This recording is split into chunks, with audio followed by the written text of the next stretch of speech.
Hey, what's up everyone? Airball here, and today we're doing something just a tiny bit different. We're doing some tournament magic today. This morning, I was part of StreamLeague 10, which is a about monthly tournament put on by fellow DGen 1 James, and it was probably one of the most intense tournament experiences I've had in the short time that I've been doing this.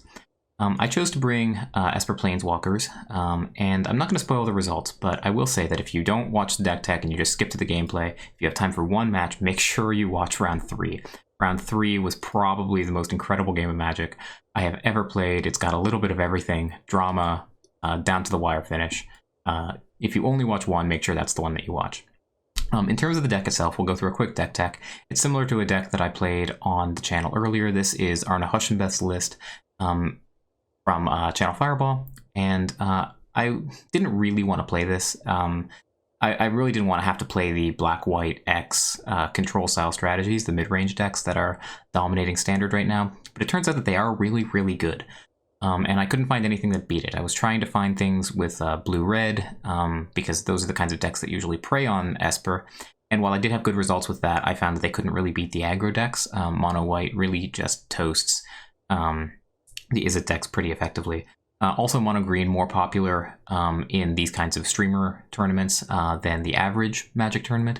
So that's also a strike against Izzet. Those Izzet decks have a harder time with that. So we did decide to go with a Black-White X deck. And I think if you're expecting a metagame full of Black-White X decks, then Esper is probably the way to go.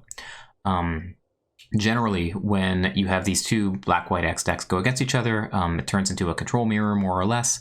Neither side can really out-aggro the other. And in the control mirrors, the control deck that runs blue is usually better. So you want to have access to counterspells, and you also kind of just really want to have access to Kaito, who is one of the low-key, really good additions from Kamigawa.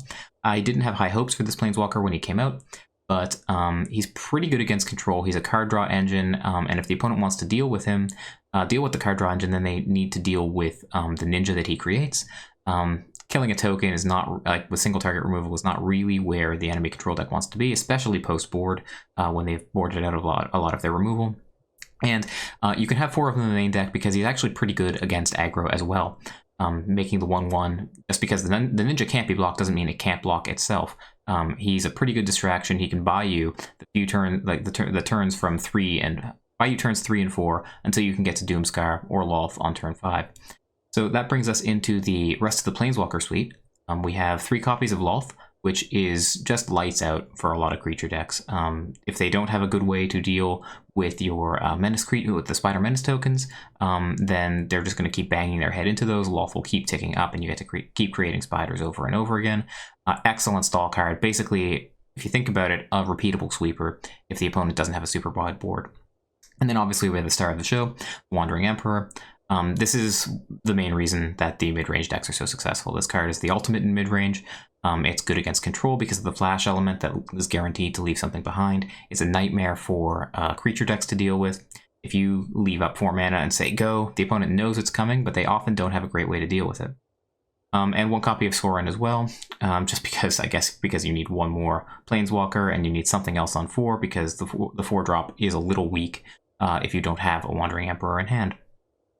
The removal suite is excellent. We have 3 copies of Doomskar and the 4th on the board. We have 2 copies of Meathook Massacre, which is obviously an all-star sweeper. It gives you incidental life gain as well. Gets around indestructible effects. Gets around things like Tamiyo Safekeeping, that kind of thing. Also 4 copies of Vanishing Verse hits most things. Most decks in the format. The main threats are monocolored. Your Rosika's Chariots, your enemy Planeswalkers, except for Kaito. Pretty strong card. 2 copies of Portable Hole is a concession to mono-white. You do need to be able to deal with enemy Thalias. This deck does suffer greatly against that.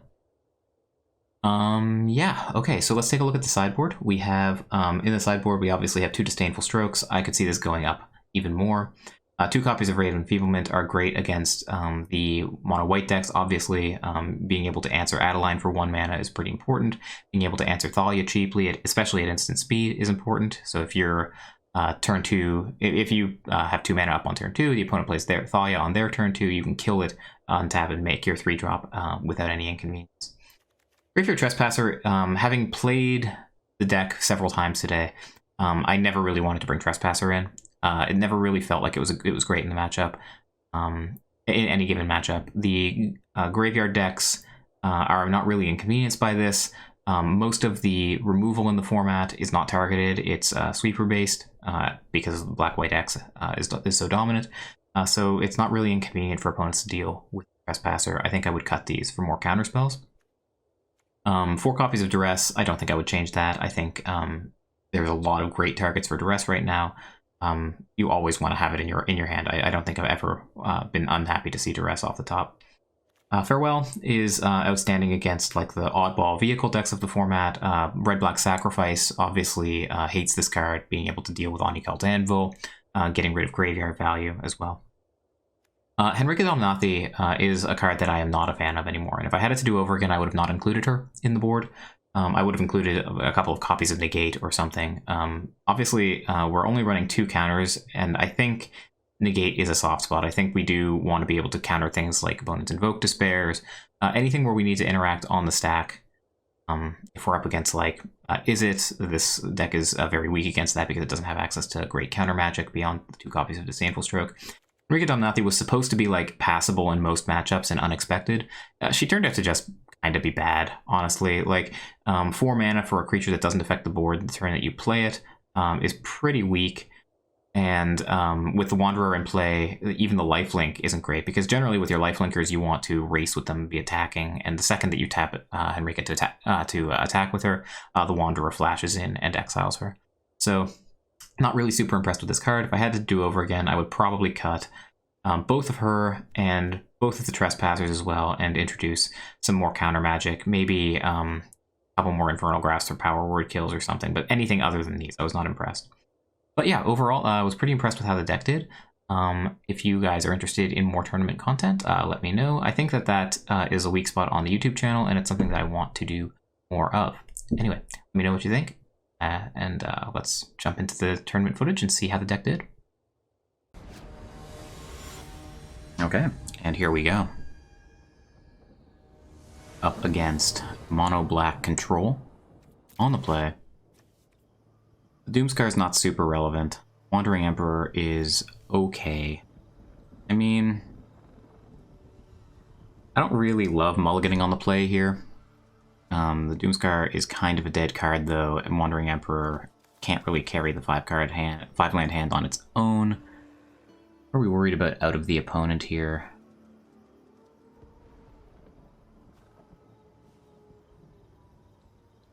Not all that much, realistically. You know, I'm gonna mulligan it. I want early interaction. Yeah, there we go. So Check for Traps is one of the better cards that we can have. Matchup, I'll keep that. And the putback, I suppose, is probably Portable Hole. Everything else I think is higher impact. These 2 cards are essentially the same, but March is a little better. Yeah. I don't want to put a land back. We'll go with this.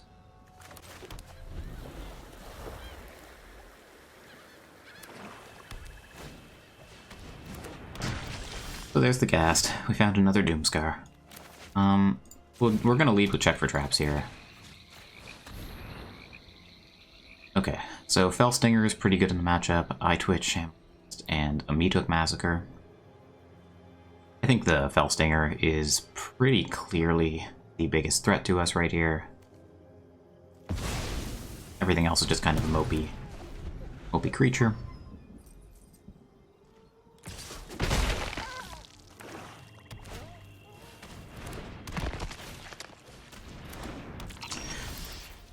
So this board of 3/3s, we're probably going to want to Wrath it away before they do with their Meathook Massacre.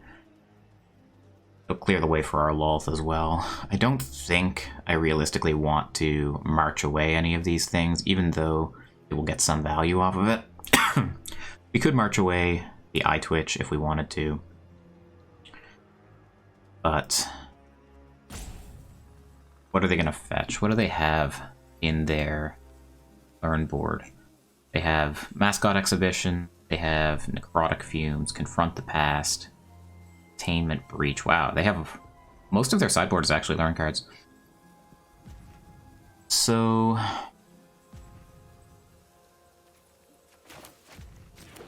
Still think I'm going to foretell the Doomscar. And then turn 4, I think we'll play the Doomscar with the intention of playing Lolth.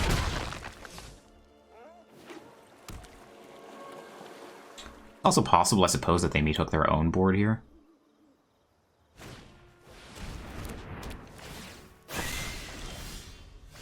Okay. They don't meat hook their own board, but they do set it up so that if we wrath their board, then they get the triggers. We can Bankbuster here and march away a token.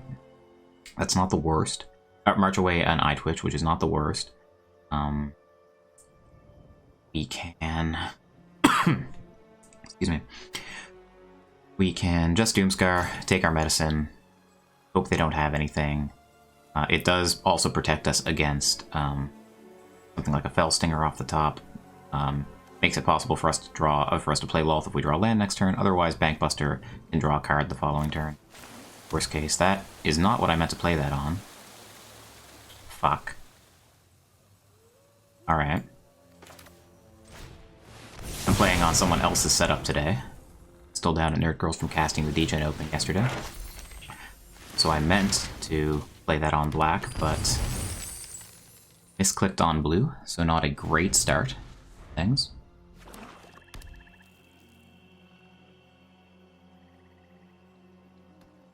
This opponent fetched Environmental Sciences. They have their own Lolth. Okay. Gonna be a slugfest. We would love to draw. Now we have to draw on tap black. Okay, that's not bad either. So we can't draw.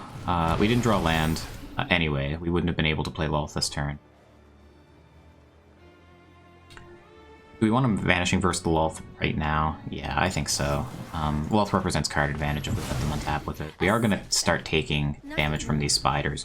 But if we draw on tap black, we can play Lolth. Otherwise, we can stop some of the bleeding with the March. We can draw with the Bankbuster. This isn't over, but it is a little bit of a tilt to not have the double black. If we draw untapped land that isn't black, we'll be very sad. There's another Lolth. Yeah, okay. It's a lot of spiders. You draw our untapped black. However, we're going to take 6 if they attack out. 7, because we have to kill one of their spiders by blocking it, and then we'll take a ping from the Meat Hook Massacre. We could very easily just be dead here. Nevertheless, I think this is important. I'm hungry. I will get what I want.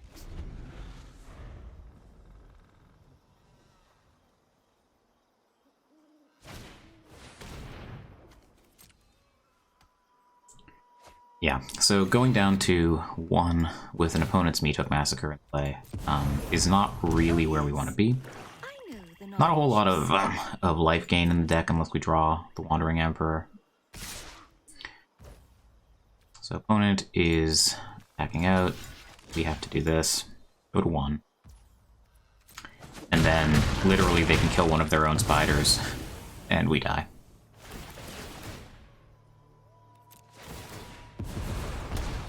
Aren't I generous? That'll do it. Okay, so off to the sideboard.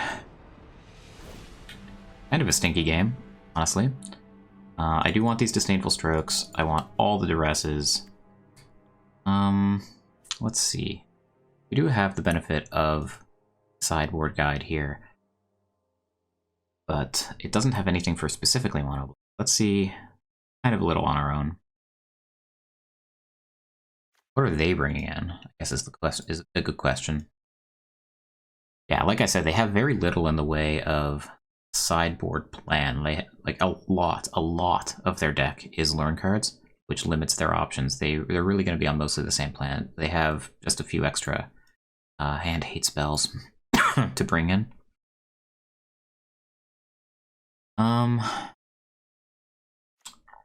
So probably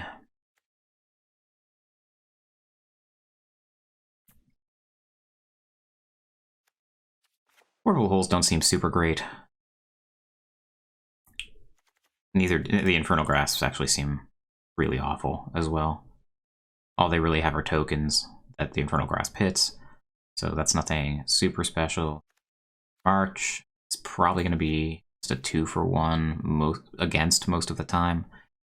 I suppose it hits like Meathook Massacre, so we want to keep 1, and 3 Doomskars is a lot. I don't know that we want to be wrathing the board quite that much. Now the only real question I have left is, do we want like Rika, Graveyard Trespasser, that kind of thing?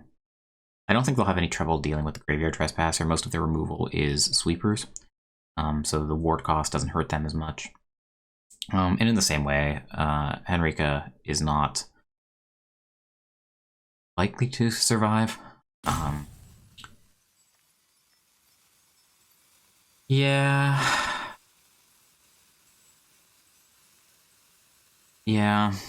And she doesn't really control the board against a lot of the menace threats that they have with their creature lands and their spiders, so I think I'm okay just doing this.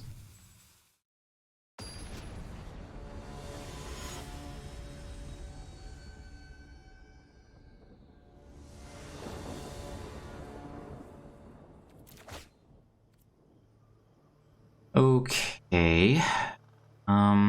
It's kind of the same opening hand we had in game 1.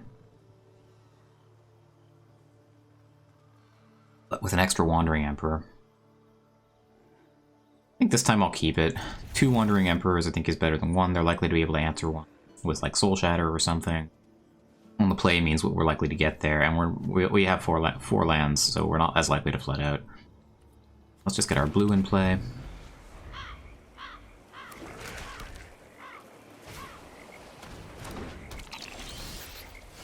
Also pretty good.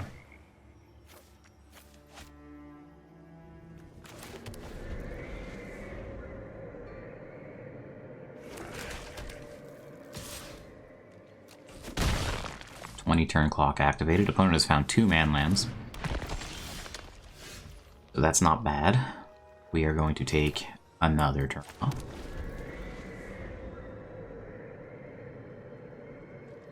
Does kind of suck that we didn't draw anything to fill the curve from 1 to 3. Opponent knows that we would not have done that with any hand that did not include Emperor. So it's very, very obvious to them that that is indeed what we have.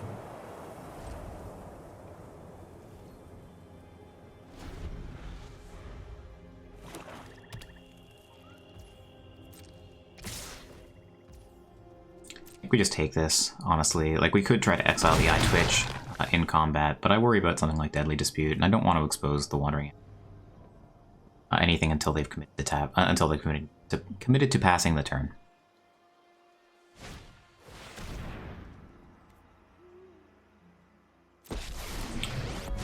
Thorn's pretty good. Under my watch, Ooh, interesting. Okay. Yeah, I think that makes sense. I was thinking that they might make a vampire to try to block the Wandering Emperor token. And they have Invoke Despair. Well, that's actually not so bad, right? Like, if they play Invoke Despair, we're going to sacrifice the Wandering Emperor. And the token that it creates. So it's a 1-for-1 with the Wandering Emperor, and we'll get to protect the Lolth that way. We have another Wandering Emperor. Run away. You'll be safe. Let your blade do the talking.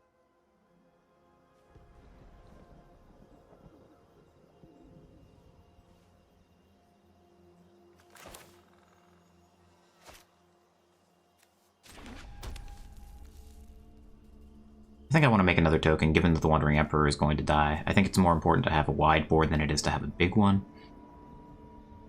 So in that case... yeah. I'll just attack Sorin down for 2 here instead of for 3. Get a wider board that'll be tougher for them to deal with. Keep watch for influence. I will cull the weak.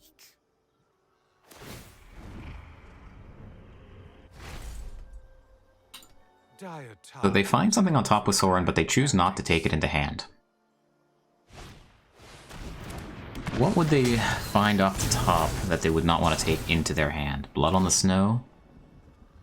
Probably don't want to take 6. Invoke Despair would mean taking 5. They did that last turn. Okay, so they fell Stinger away there. Shambling Ghast kill one of our spiders.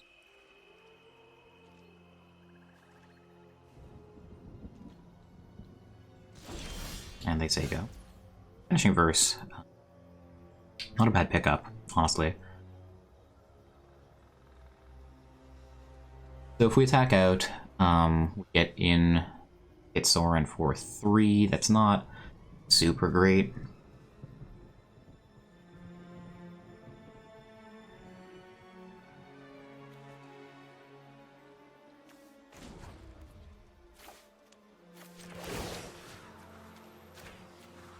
We could, I suppose, flash in a Wandering Emperor as a combat trick.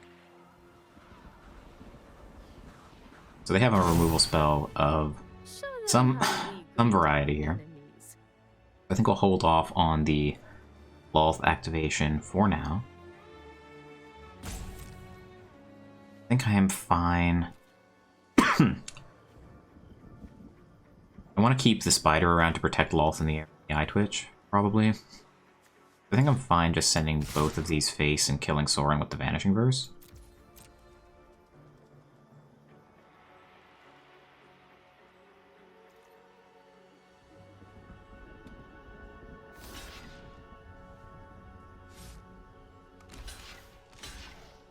Okay, but we trade off their Bordens is okay with me.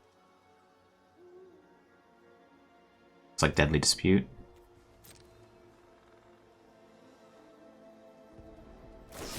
Yeah. Okay. See what they fetch. Environmental Sciences. Does this mean that we're like likely to run into Lolth here? I'm not sure that we want to Vanishing versus Sorin, all things considered. Do what I demand. Well, I'm not throwing away Lolth. Let's draw first, see what we find. Go, my children. Okay. Not the worst. So if they find Lolth, then we're still in this more or less the same spot. So I think I am inclined to Vanishing Verse them.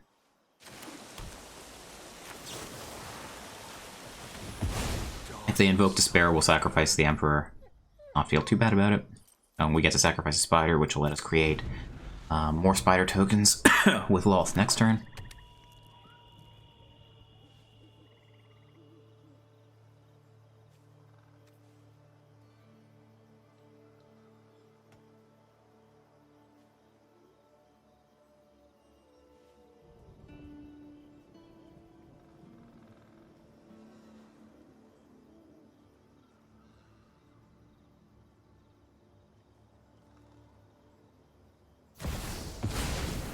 Ooh, Toxrill. That's probably one I should have expected. That's gonna kill our spider. Need to find some way to deal with that. We can flash in the Wandering Emperor to protect our spider right now, but I don't see the need. Like, every turn that they kill the spiders with the Toxrill, we get to create more spiders with Lolth. It's not so bad.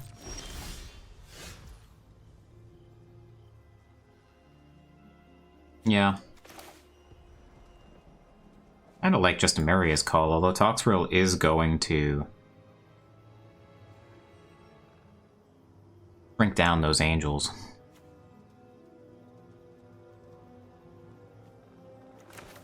Now what are you gonna do?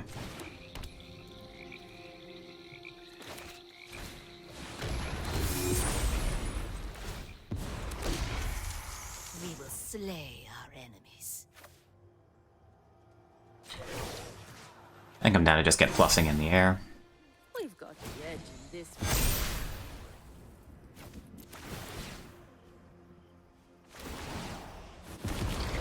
We're gonna need to find our, like, Doomscar or something like that.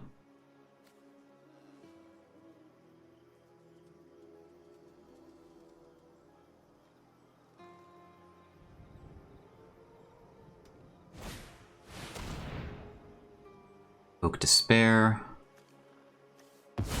Fine.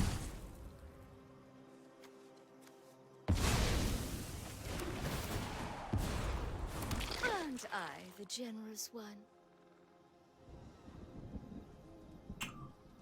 Do need to find board wipe or something to deal with this.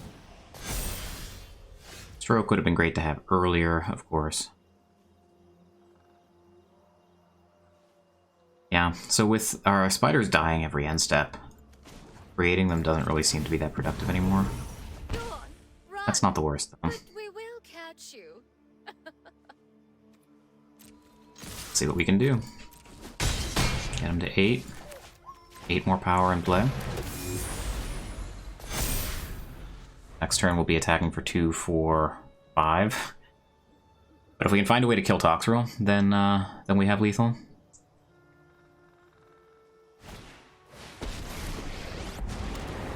Yeah, not anymore.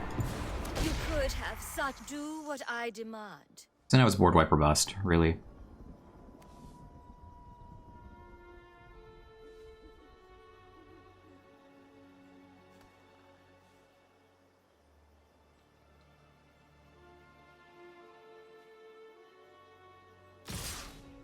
Yeah, Toxrill turns out to be pretty good. You board out a lot of your removal.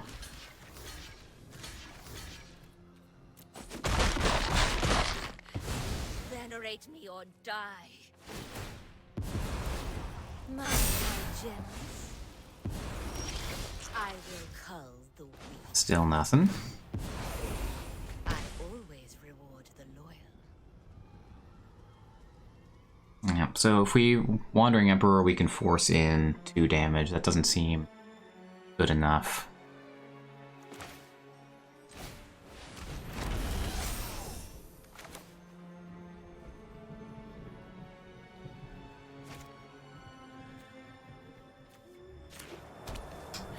We don't have enough.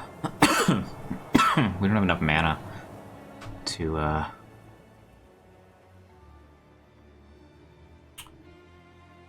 we don't have enough mana to find a board wipe off the Bankbuster, so I think we need to like go to their turn, flash in the Emperor, make it 2/2 to block. God, this sucks.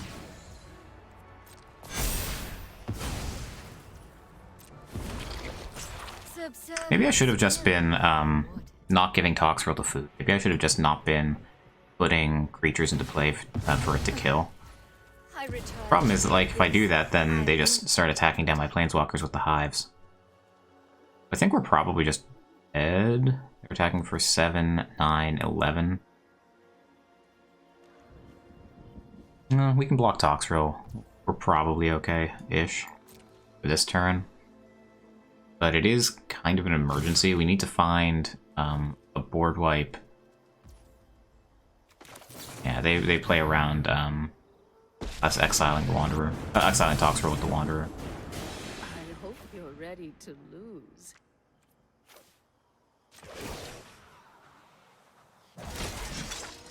Guards, to me.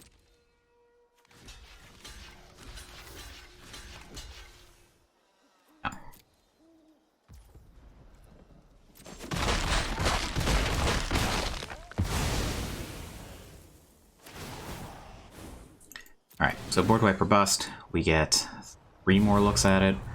Do what I demand. You do have to worry about the hive afterwards.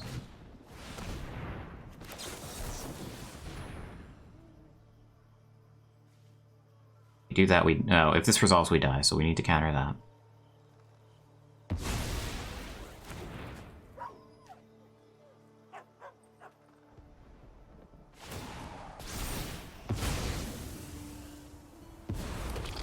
My power is for annihilation. We did find the Doomscar.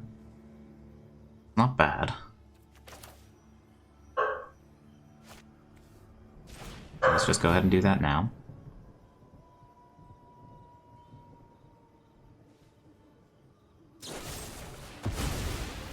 Yeah, they're gonna get some value. We're still in trouble. Opponent has a lot of cards in hand.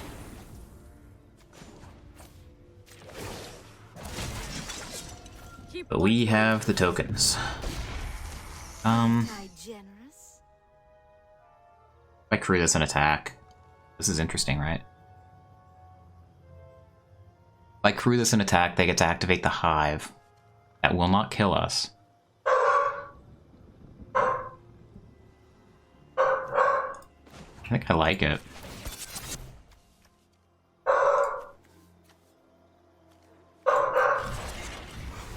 Like I said, I'm still at Nerd Girls. Amy is, upset about something or other.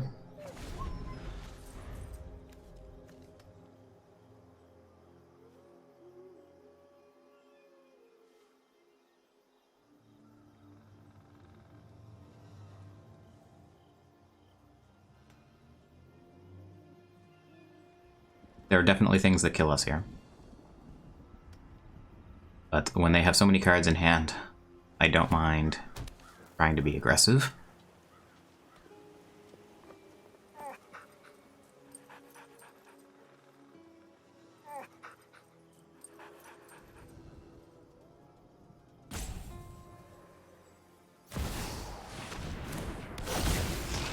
That's pretty good, that's pretty good.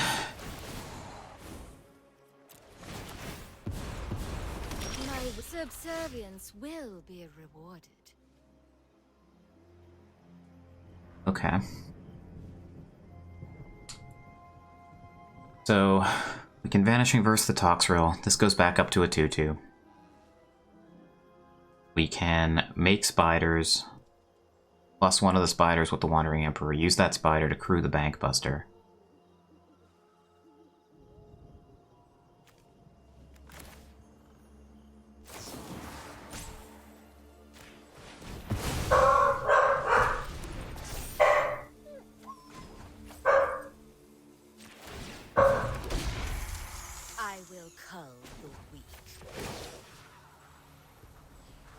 No reason to pump the spider to crew the Bankbuster. Well, I guess there kind of is, right? Because these 1/1s are going to be able to attack us down.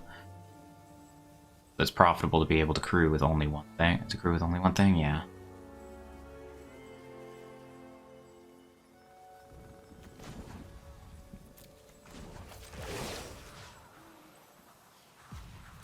Or is it better? Well, we could throw away the Wanderer and make another 2/2. That puts more power in play, more toughness in play. We're gonna flash in another Wanderer anyway. Okay. Our swords will cross again. We must protect the people.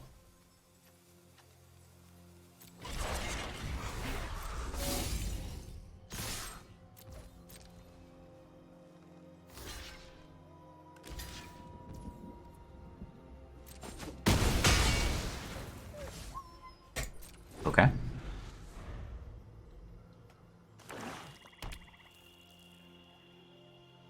This protects us against some random hive activation killing us. Guess we can double block it.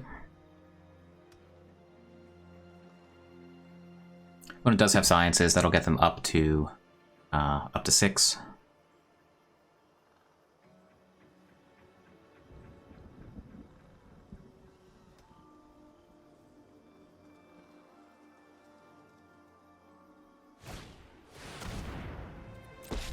Vault is good, but we do have a lot of menace in play. You require my aid.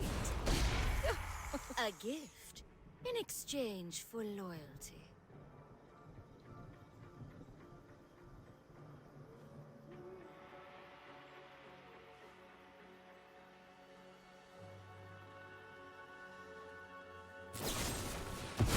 Deadly disputing away a treasure. Interesting, okay. What are we looking for? To find a kill spell, I guess?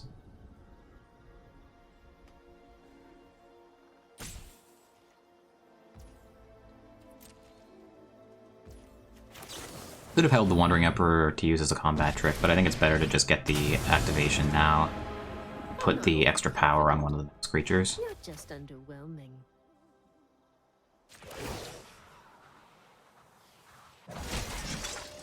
Guards, to me.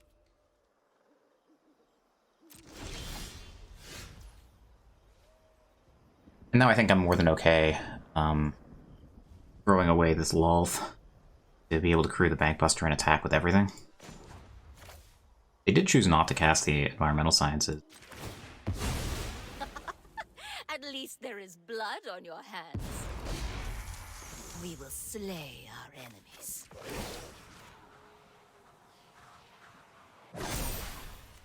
Strike fast and strike hard.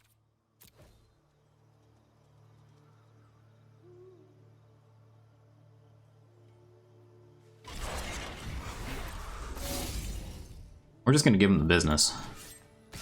Upstairs.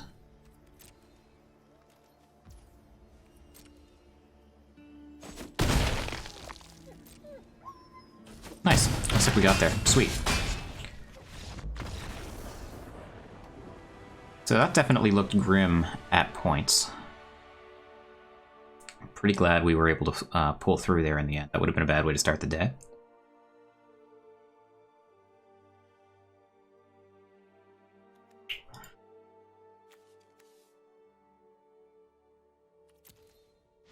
Yeah, again, I don't feel like I don't feel like farewell is like super important. Don't love Enrica. We do need a way to deal with Toxrill. That is a significant problem. Right now, we're kind of light ways to do that. March is a terrible answer to him. Keeping in the Infernal Grasp when most of their deck doesn't care about it, though, seems pretty awful. We do have 4 copies of Vanishing Verse, we do have 2 copies of Disdainful Stroke, all of those hit it.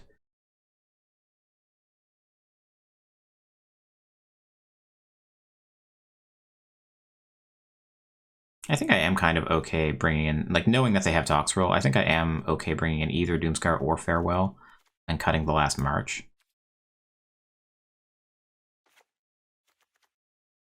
And the question is which one? They don't really seem to get a whole lot of graveyard value or artifact value. It does hit their Meathook Massacres, but I think the Doomscar is a little better because it's immune to discard if we get into the Foretell Zone. So let's try this.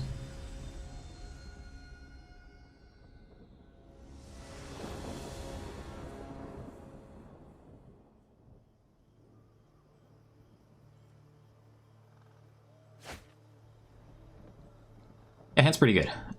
We have turn 1 Duress, turn 3 Soul Shatter to deal with, well, we have Soul Shatter to deal with the Toxrill or a Planeswalker. Manland, Spellland, one of Mulligans. We are on the draw.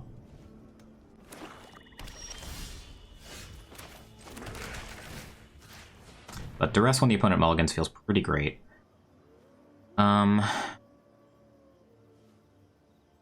Invoke Despair answers the Wanderer pretty clean.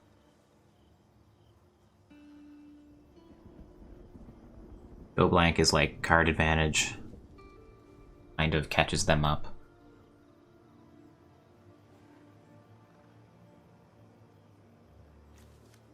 But Invoke Despair is also carded. I'm gonna take the Go Blank. This way the opponent doesn't get to do it until turn 5.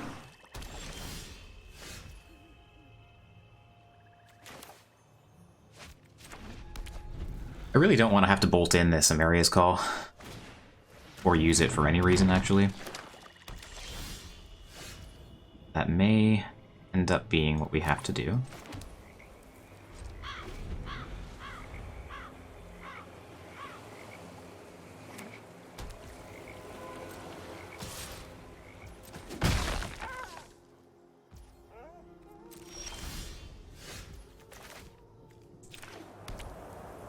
Okay. So we can flash in the Emperor on the opponent's end step. They will get to Invoke Despair the following turn, but at least we'll get another token out of it. Oh, okay, well, scratch that. We're gonna Soul Shatter that Sorin instead. I am vengeance, bloody and righteous. Maybe I was too hasty doing that, just because it puts something in their graveyard to be able to recur with Blood on the Snow, which we know they have. Yeah, that was probably not great.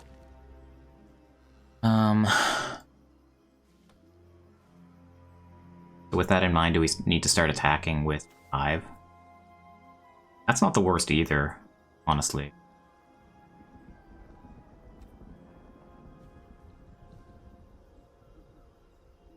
They don't really have anything going on next turn other than Invoke Despair.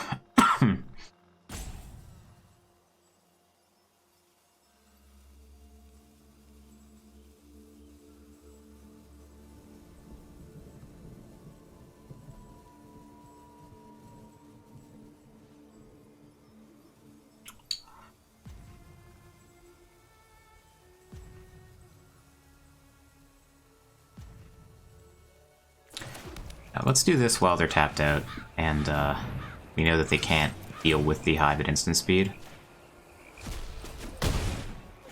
We're not winning this race, obviously, because they have the lifelinker.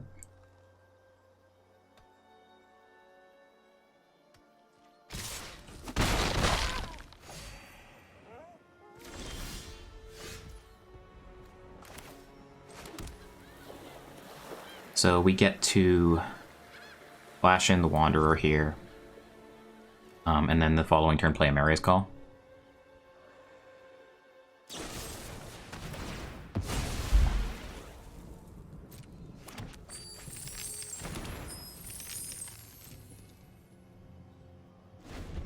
Playing Amaria's Call into the face-up Blood on the Snow also doesn't seem great, though. Maybe we're just supposed to hold.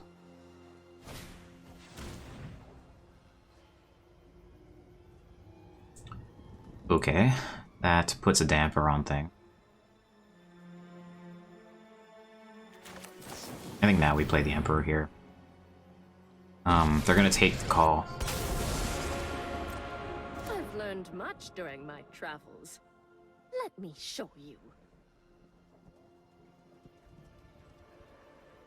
So we're basically trading Duress and Amaria's Call, Duress for Amaria's Call and Emperor for Invoke Despair. And I think I would... Well, it doesn't actually matter. I was going to say I'd rather have them not draw a card than take this creature. Yeah, all of a sudden this, pretty sad. My Field of Ruin as well. That is frustrating.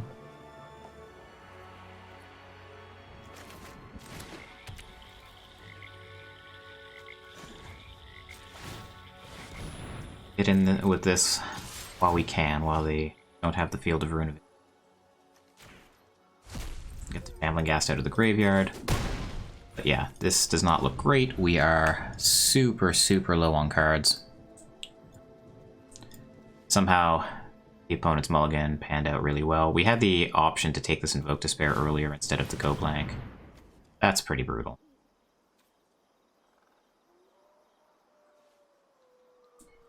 So we're gonna take 8 this turn. Pretty rough.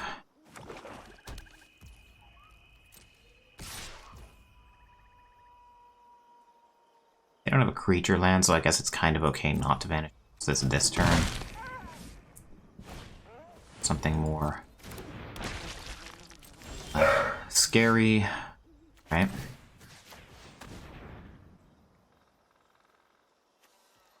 Yeah, this sucks, right? Like, I guess the plan is going to be to...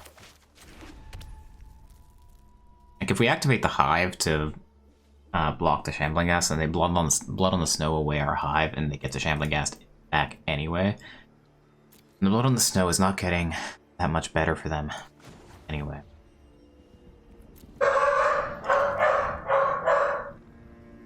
I will close that door after this game is over. But attacking doesn't really seem super productive either. I guess we're just going to say go.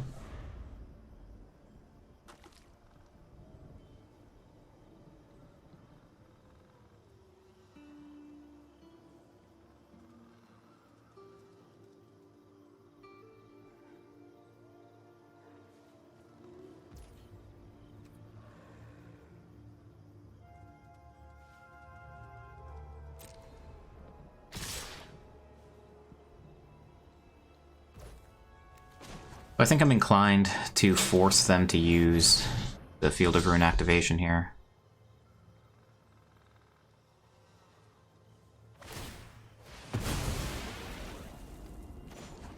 And now we have to build their thing. And of course this is grim. We need, I think, only like Loth off the top is good enough.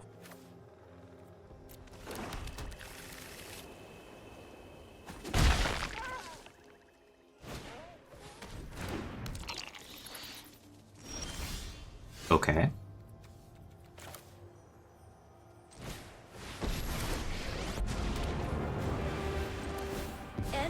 We're still alive. I'm gonna play out the land because when it runs, discard.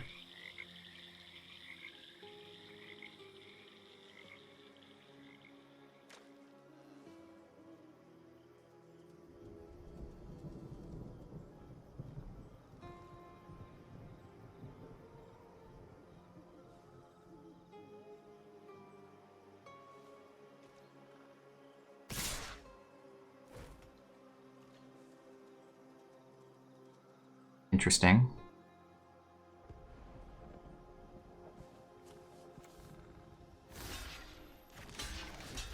I don't think we can be too... like, we can't just let stuff through. We're at 2. Like, we don't want to die to some random massacre. My will cannot be hidden. Subservience will be rewarded.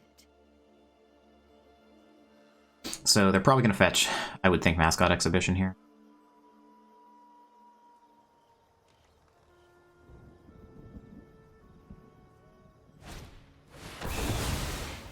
A pity our time is over.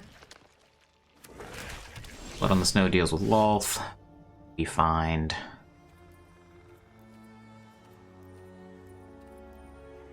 land off the top. I cannot imagine a world where the opponent doesn't go for it, but...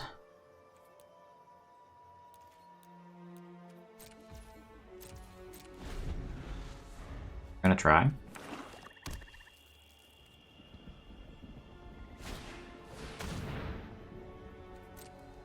That'll do it then. Tough loss.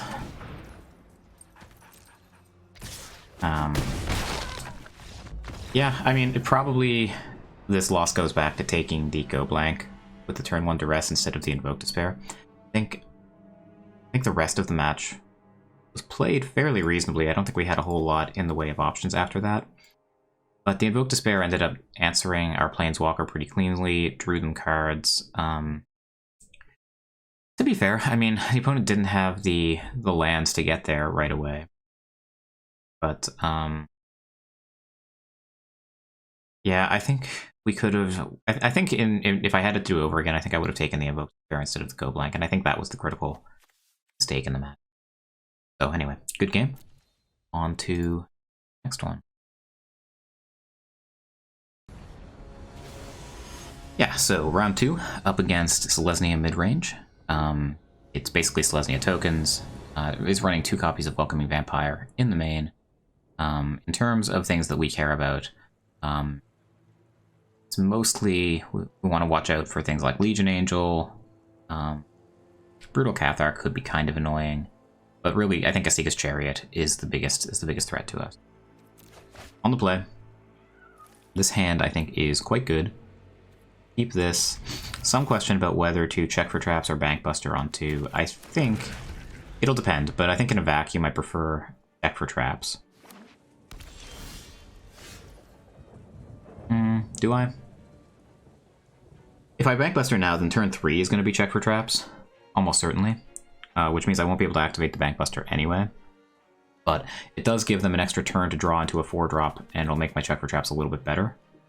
So I think I've talked myself into playing the Bankbuster only because it defers, like, it gives them one more turn to draw a card that I want to hit with check for traps. Protects me a little bit from top decks. Okay. So Aspirant is not the worst thing that could have happened to us. Lead with this. Yeah, so they have the Chariot, they have the Wanderer. Skyclave Apparition deals with Sorin. I think we are reasonably good at dealing with Wanderer. Lolth is going to stuff the board fairly well, so I think I just want to get rid of the Chariot. Skyclave Apparition will hit the Bankbuster, which is unfortunate. But I think that's just fine. I don't think we're going to have time to activate the Bankbuster.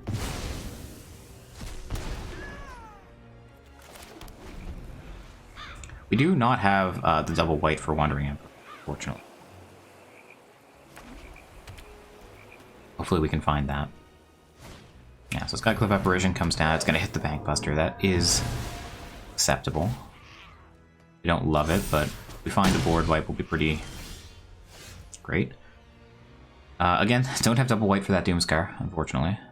So it's probably better to just play the Sorin as like a stall tactic, and then any untapped land will allow us to play Lolth, and if it's white, then we also have Doomscar.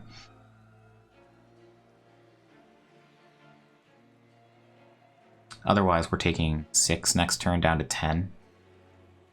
Possibly 7 because they'll have the Wanderer available.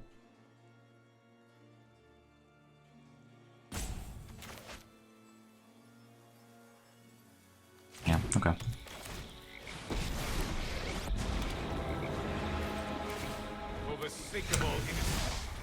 So hopefully this means that they need to throw 2 creatures at Sorin to guarantee that he dies, and we can just keep the 2/3 around for a future block. Yeah, this is fine with me. Excuse my egress. Alright. So the Wanderer is coming.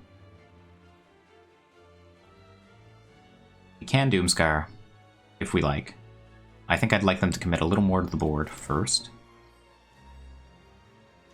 Question is, if we play Lolth and we protect her, they flash in the Wandering Emperor, they'll have 3 creatures. We'll need to throw a lot of stuff in front of the bus, but that's kind of acceptable when we're going to Doomscar anyway. Yeah. I like this. Also immune to any Skyclave Apparition that the opponent might have in their hand as well. Power is for annihilation. I think almost every deck in this tournament actually is running the Wandering Emperor. Like, literally. Let your blade do the talking.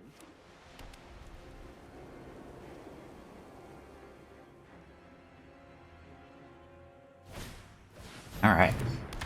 Down comes Luminarch Aspirant. This is going to work out very well for us. That's the other added benefit of not foretelling the Doomscar earlier. The opponent doesn't know it's coming. So how do you attack here if you're the opponent? I think this makes sense. Going to make some blocks that will scare them. Make sure we don't put the lifelinker in front of the first striking creature. I will get what I want. Lolth goes up to 4. A gift in exchange for loyalty. Is there ever a world where I want second blue? Honestly, I think our mana problems are mostly okay. I'm going to put it on the second blue just in case I want to play 2 Kaitos in a turn or something. But we'll just deal with this. We get our 2/2 back for the Bankbuster. Lolth is going to come up the board a little more. We will slay our enemy. And next turn we can start drawing cards with Lolth. Flash in the Wandering Emperor. Life is grand. We must protect the people. Putting Announcement, one of their better options. Start by drawing. That's pretty good.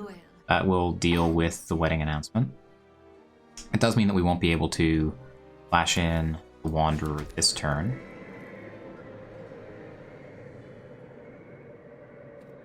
I think I am down to fire both. If we fire both spiders at their Wanderer, then we guarantee to kill it. If they activate the cave, attack down Lolth, then we have our Wanderer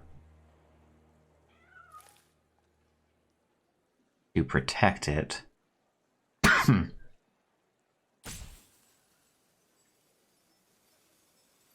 Yeah, a little bit of a tricky spot. Also just attack with the Hive. Keep a reach creature back to defend Loth. It's not the worst. Does give them the option to trade 2 of their creatures with our Hive.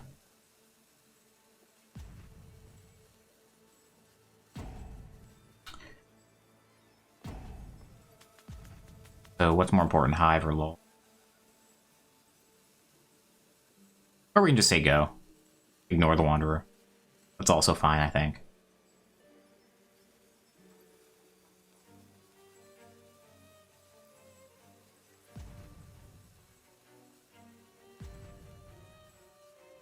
Yeah, okay.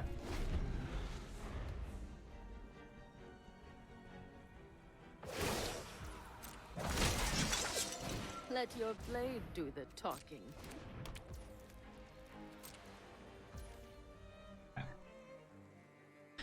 So... yeah, here I think I'm down to just get rid of one of these wedding announcements. We don't have Farewell on the main.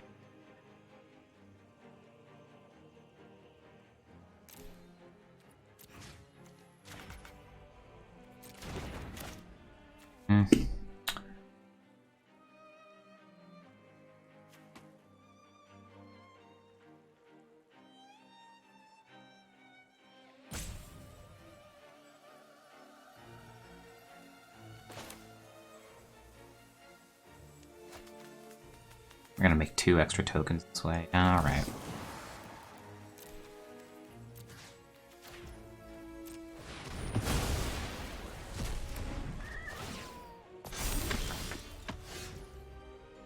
Kaito is pretty good.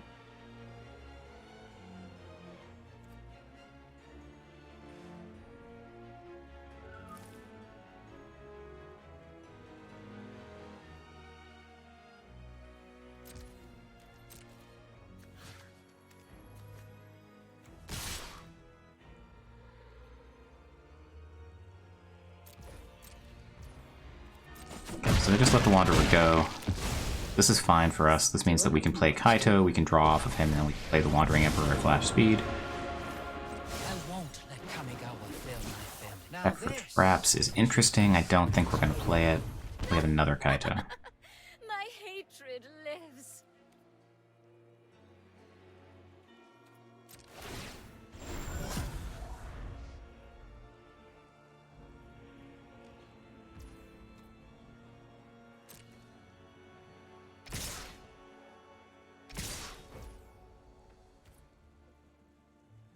I think I'll take the opportunity to eat one of these tokens here. I hope you're ready to lose. We must protect the people. I am merely delayed, not defeated. Yeah, don't love how I played this.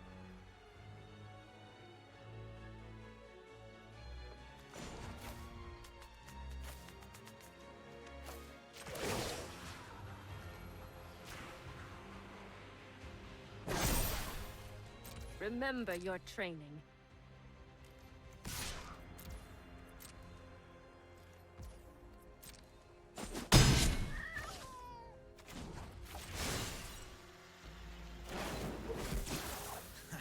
There's no secret I can't uncover.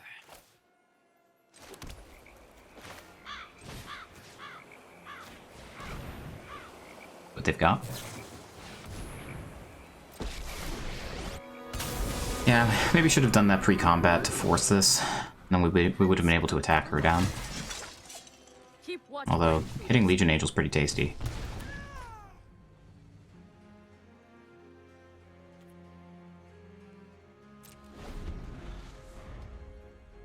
And hopefully we can find another board wipe here.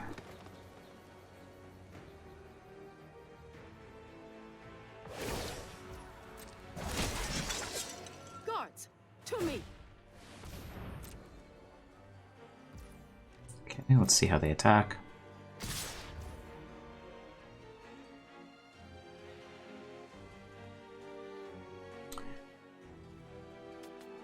I think I'm down to spend a token and the Aganjo to kill our manland. We can trade another token for one of their 3/3s and eat their 2/2.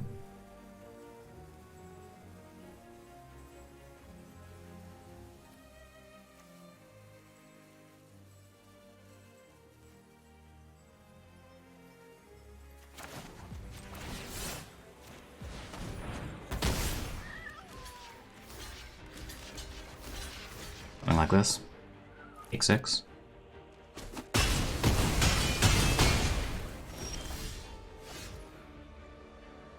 A lot of land.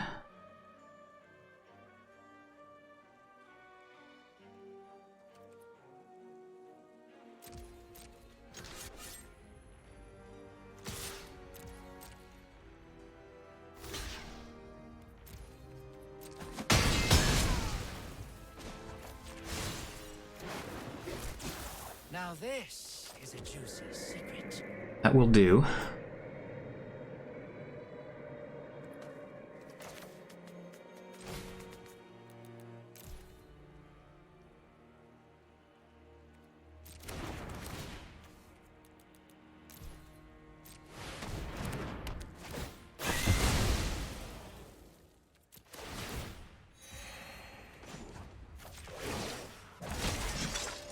We must protect the people.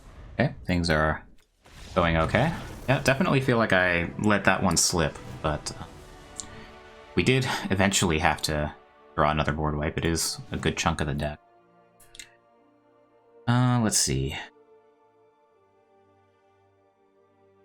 We do, as I said, have a sideboard guide for this matchup, but it's mostly what you'd expect. Farewell, Doomscar, Raven Feeblement for the white creatures, and the strokes come in because most of what they have that's relevant is Force AMC or better. Outcome, the check for traps, so we don't get run over. Out comes one of the marches, and these bank busters will also seem pretty poor.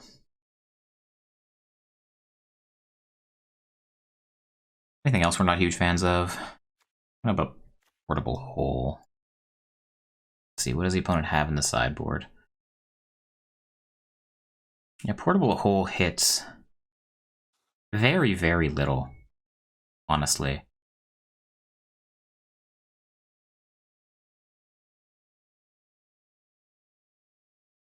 Maybe it's like a necessary evil when we're on the draw.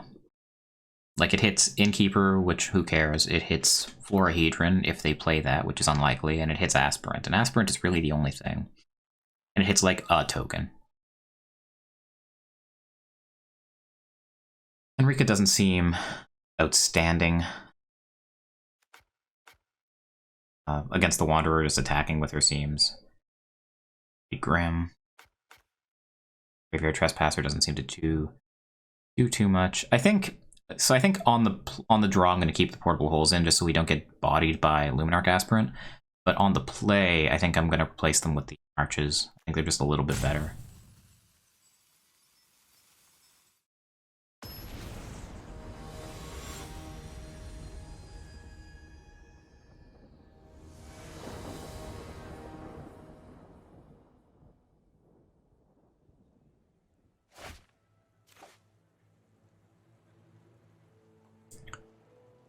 Okay. Yeah, again, we don't have the double white for the Doomscar, but the hand is outstanding otherwise, so we're going to keep it.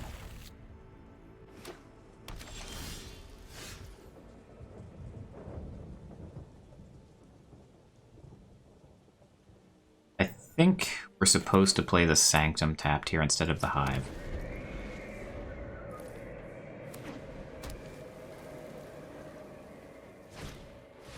There's the Aspirant. We don't have the Portable Hole to deal with it, but we do have the Infernal Grasp.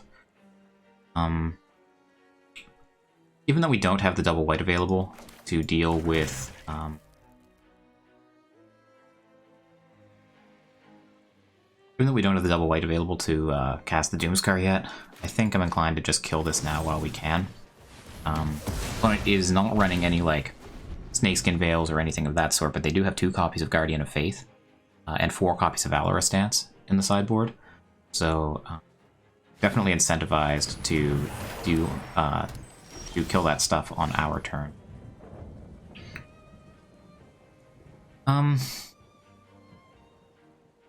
Yeah, so the fear here, of course, is that next turn they'll be able to play Seeka's Chariot.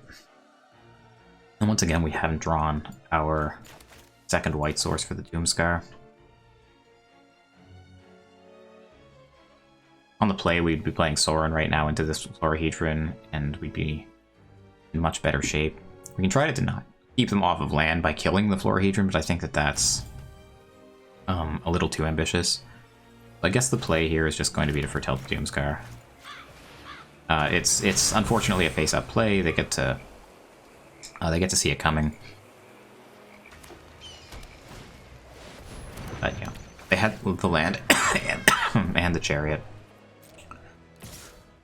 So marching the Florahedron away would not have achieved anything. Did find Lolth, which is a nice consolation prize for not finding the double white that we need. But in the meantime, we'll get Sorin down. March will eventually deal with the chariot. Violence is necessary to set things right. You deal with this annoyance.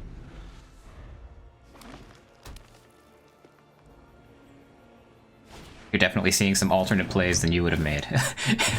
Is that a polite way of telling me I suck? It might be. You wouldn't be wrong. Appreciate you coming in, Shipley. It's nice to see you.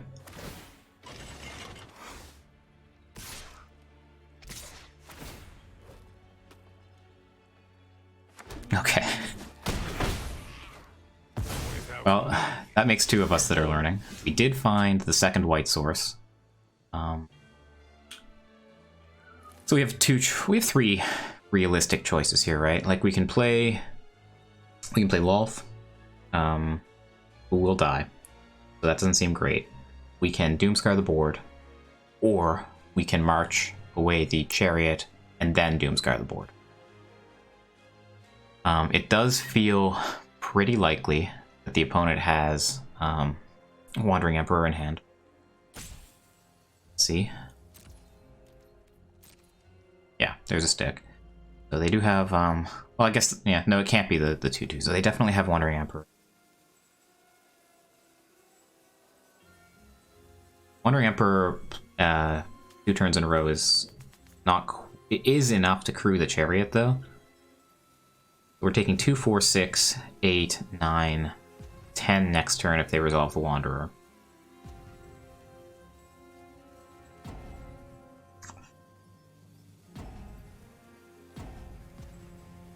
I think what we have to do is just Doomscar this board, unfortunately, and aim to play Lolth next turn.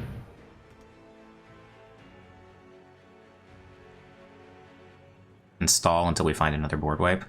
Like, if they had like 2 fewer tokens in play. Oh wow, they have Guardian of Faith? Valorous Stance, okay. So it wasn't the Wanderer. That makes this significantly better. I am traumatized at this point. Whenever I see 4 mana and whenever I see 4 mana at instant speed out of a creature deck, I just sort of assume that it's going to be. I just sort of assume that it's going to be the Wanderer.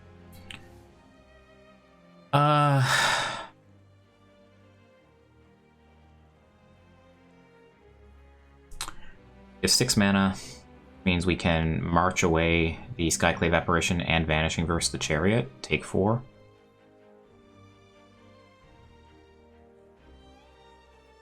I think that's a little better than getting Lolth into play.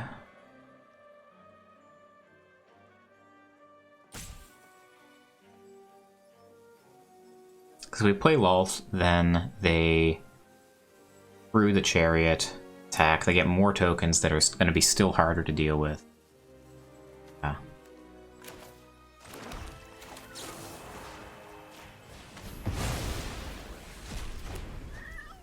And we're just going to do this now, I think.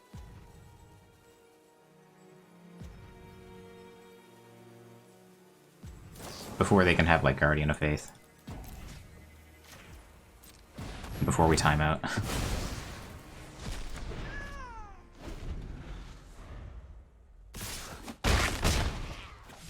Down to 8. Gonna plays land, has a stick, says go.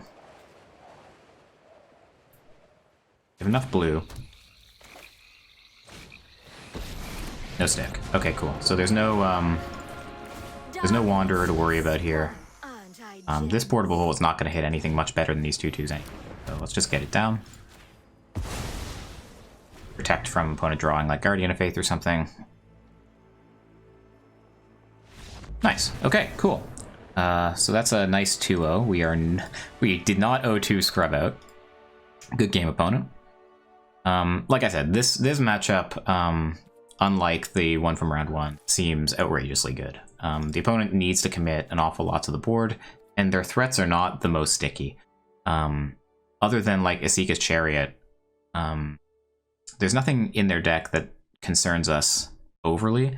They have like wedding announcements, but the wedding announcements don't matter too much if we can just keep their creatures under control, and our deck does an extraordinarily good job of keeping their creatures under control. So that was a fun one.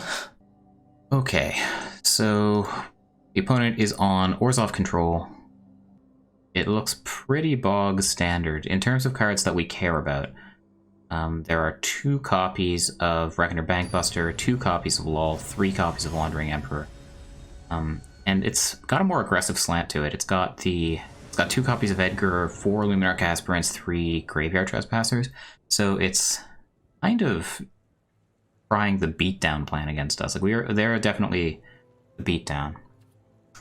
That's why it's helpful for us to be on the play. I think we're pretty happy to keep this.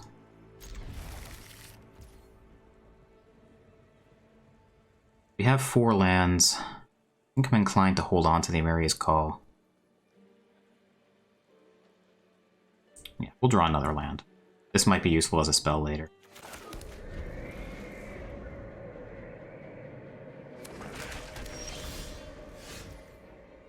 Okay, we did draw another land. The fact that they didn't play a creature on 1, which I guess wasn't ever possible given their list, makes me less likely to want to foretell the Doomscar. A, because it tells them, it reveals to them that we have it, so they'll play around it. And B, because they're unlikely to make enough of a board state that we care. Anyway.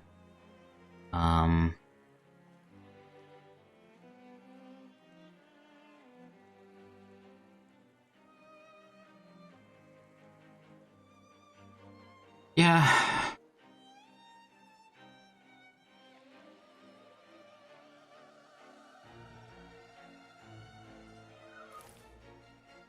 Don't think we want to be checking for traps against them yet.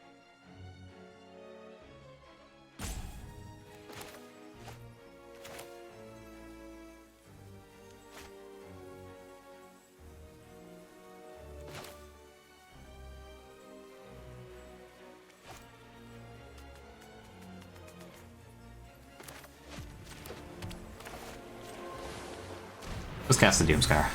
If the Luminarch Aspirant gets in for 3 and they don't play another creature, then that's okay.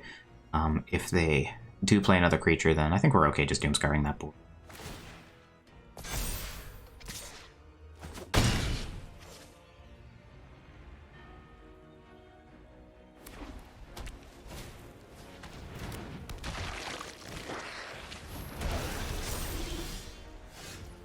It's pretty good.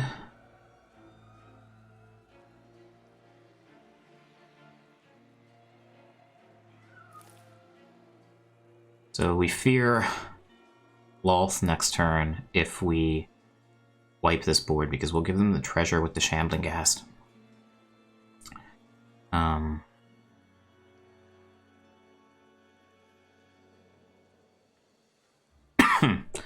Lolth would be a pretty significant pain in our ass.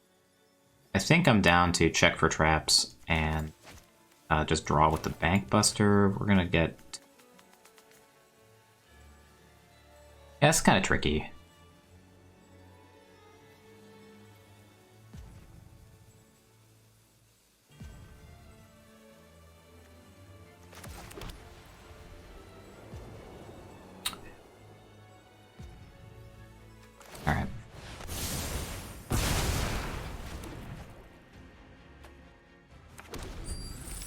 So if they have Loth, I'll be very sad.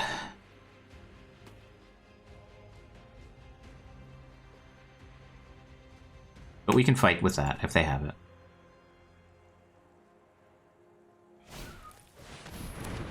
Okay, just wedding announcement is okay.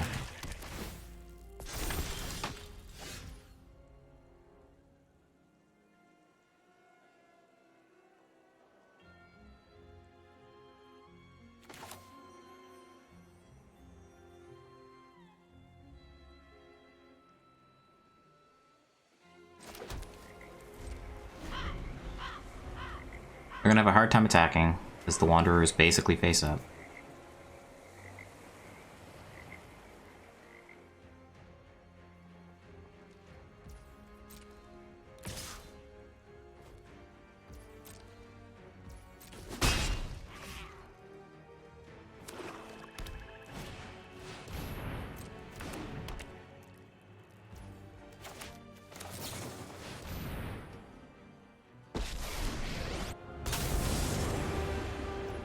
Learned much during my travels. Let me show you. Let your blade do the talking.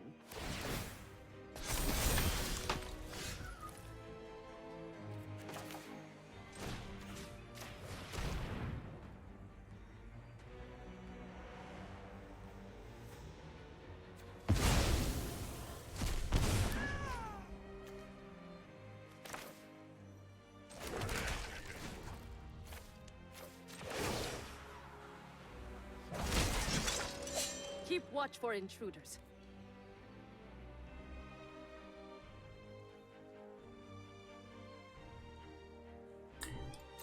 And I'm okay if they want to trade their 2/1/1 tokens for my 2/2.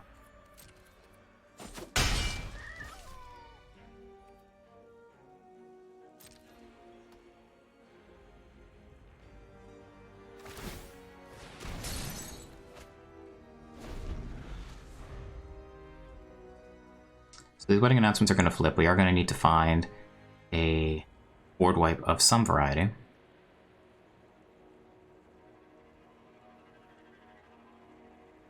They power up the Hive. They can kill the Wanderer. That I think is okay, given that we haven't.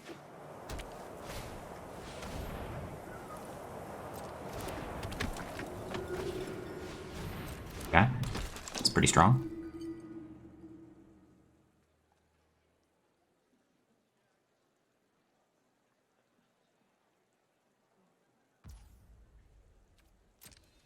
So before blocks, we're going to use the Bank Buster here to see whether it makes sense for us to block or not.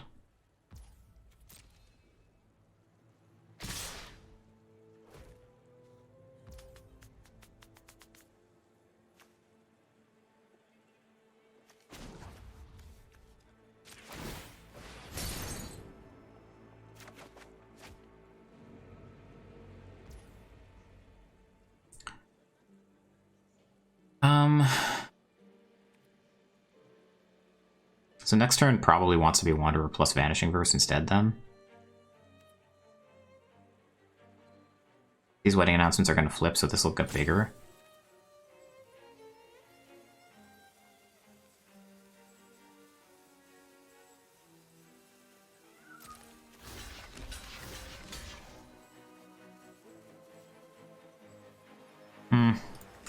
Actually, I think I have to preserve my life total here. I think anything that's not going face is okay.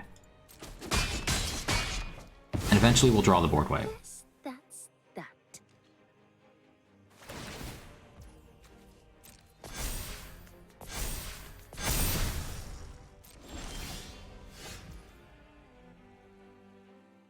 Okay. On the land. We can Wandering Emperor plus Vanishing Verse away one of the wedding announcements. Or we can just Amaria's Call.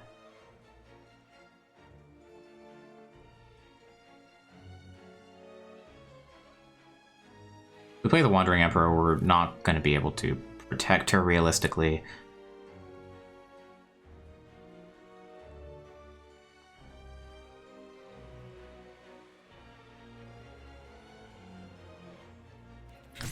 Now, I think we're going to try going for the combat trick here.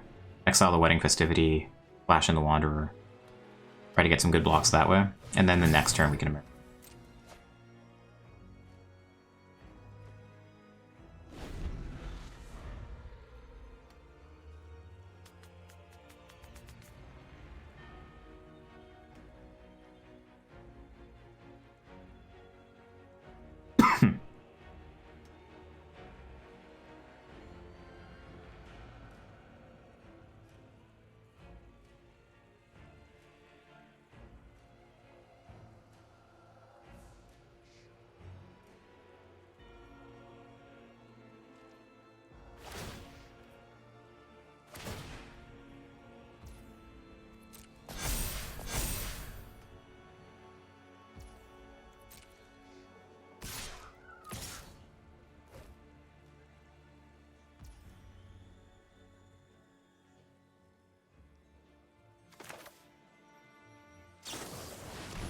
I think, given that they didn't attack out, I think I'm fine Wandering Emperor minus on one of these, and then draw with Bankbuster to try to find Emperor of Kamigawa, and I will protect the board wipe.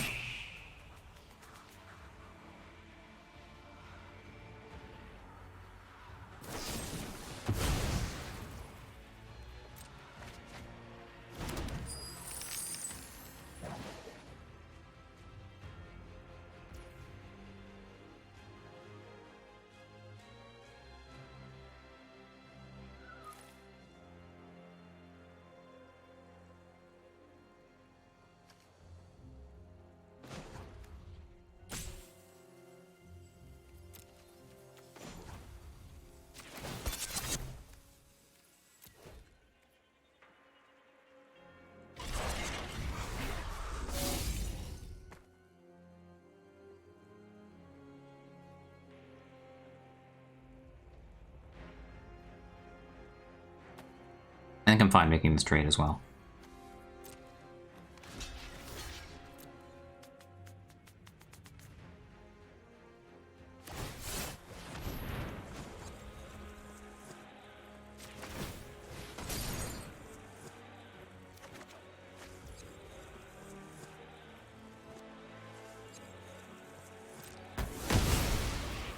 Okay, that's fine with me.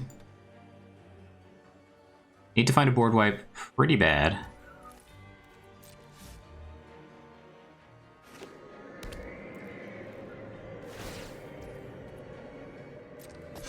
You don't have Farewell on the main, which is inconvenient.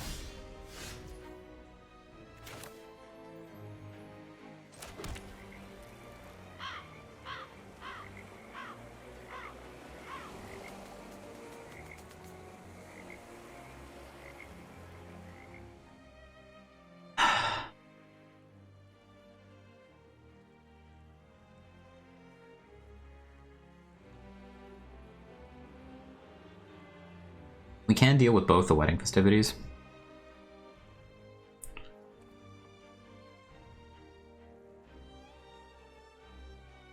That represents saving 6 damage next turn, possibly more if they activate the Hive.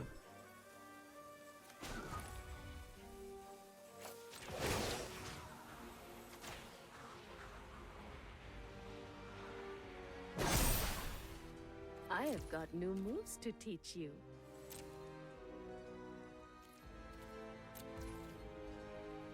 We can't attack. They'll crew the Bankbuster to block in response.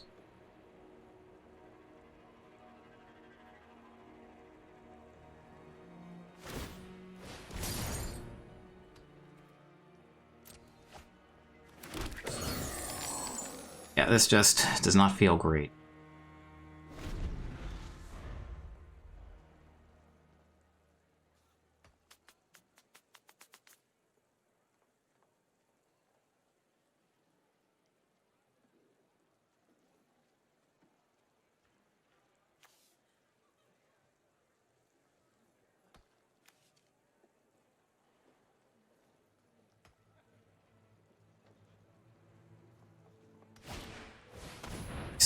Alright.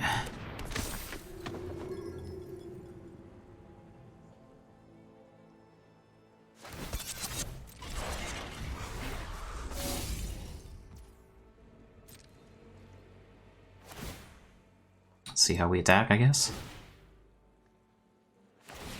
Need to find, like, Doomscar or Lolth off the top.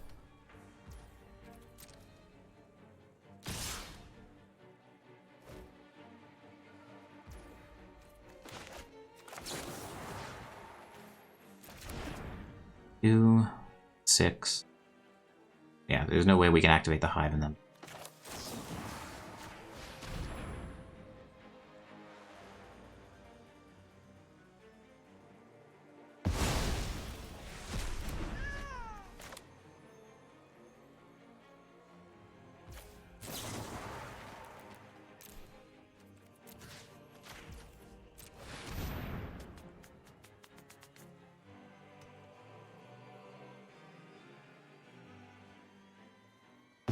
We're grinding here.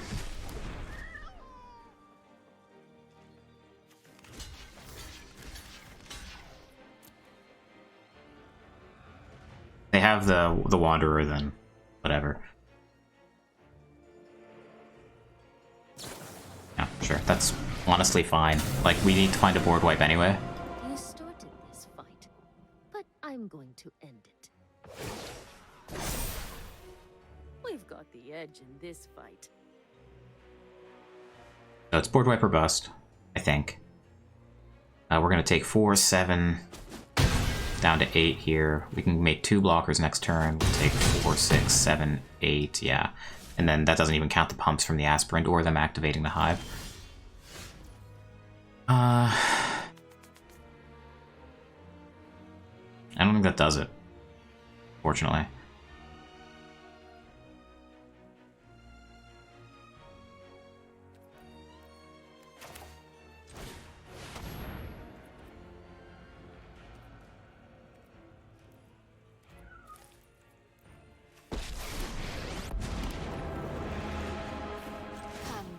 Little thing, that I may see you better.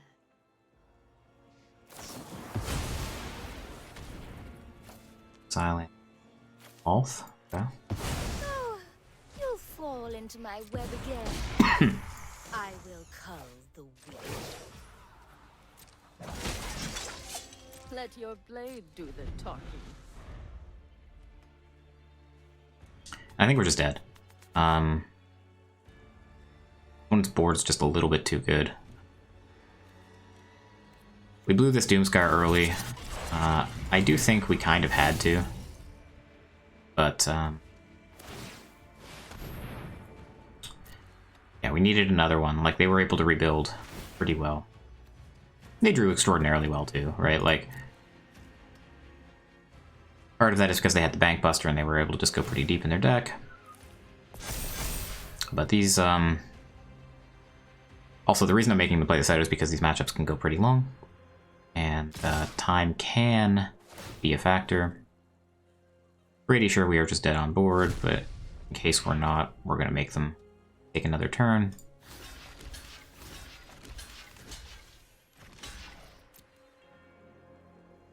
I guess we're not literally dead on board. We're dead to another Wanderer? No, not quite. Alright, so we get to untap here. It would have to be something magical, right? We'd need a board wipe and a way to deal with both their creature lands. Remember your training. That's not gonna do.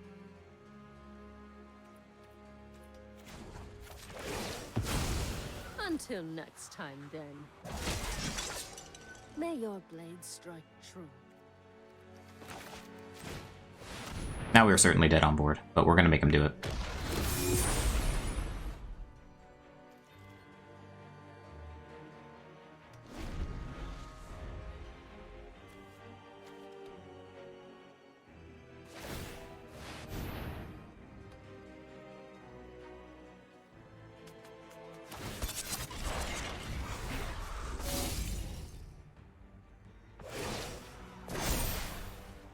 I have got new moves to teach you.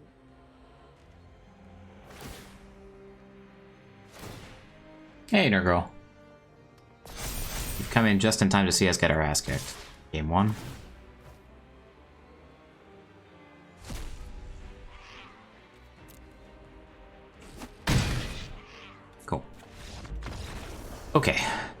so pretty clear, given their exact build, that I do want this farewell. Portable holes, not sure about those either. So I definitely want the duresses. Let's see what else is in there. Legion Angel, Wolf, Wandering Emperor. Yeah, Disdainful Stroke seems too good not to play. Like, honestly, like, Grave Enfeeblement is not terrible either.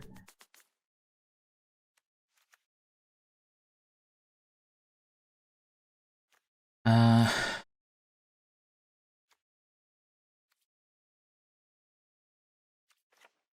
think I'm into Infernal Grasps. Marches at least hit. Enchantments. Soul Shatter is one of the only answers we have to Planeswalkers. I guess it's either like March or Portable Hole. Probably not both to deal with the Bankbusters.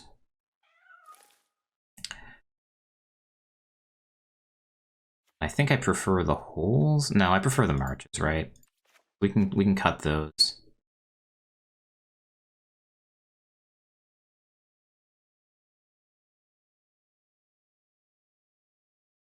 Don't really want to cut the Doomskars. The Kaito is like so not super great. I don't think I want... Yeah, the check for traps doesn't seem great either. I think I'd just rather have the duresses.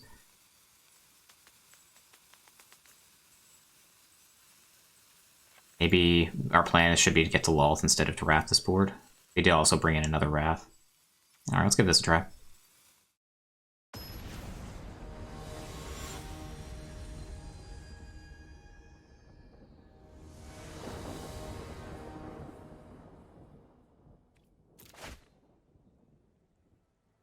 Not bad.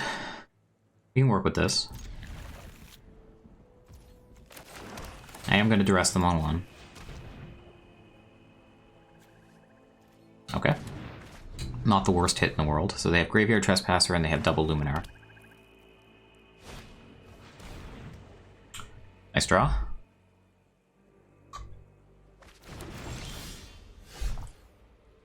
Nice draw for us as well. Well, if we ever get to the point where we can cast it. Yeah, I think I want to hold up Vanishing Verse here for the Luminarch Aspirant. We already have the Shipwreck Marsh for our blue. And I am down to just slow them down here, I think.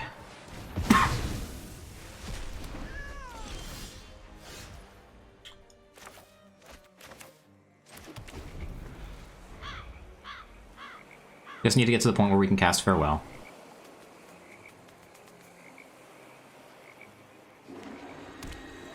No creatures in the bin for Graveyard Trespasser, so it's just 3. But we are kind of flooded. That's kind of nice, actually, because it lets us avoid going to Night.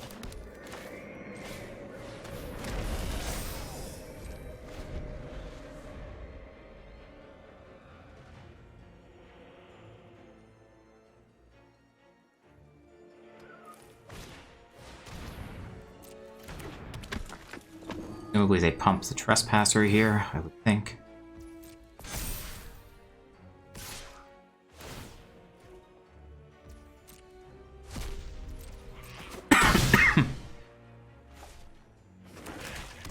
It's annoying.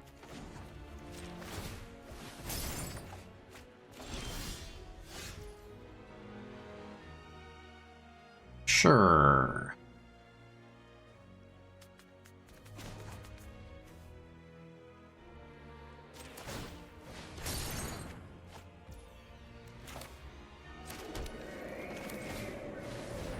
I want to avoid it going to Night, so I'm going to play the other Bankbuster, but I was hoping to find a removal spell instead.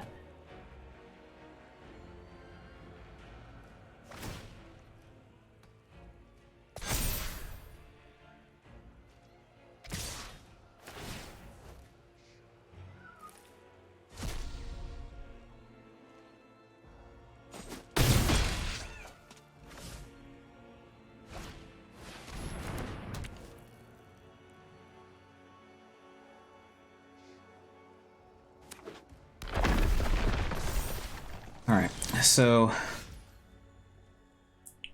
and exile all that. Or, we can play Lolth.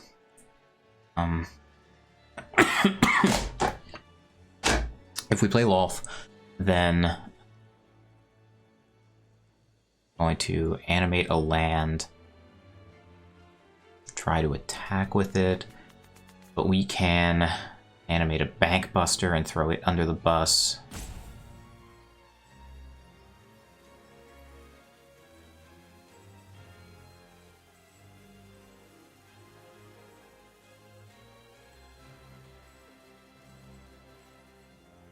No, I think we farewell first and then we Lolth next turn.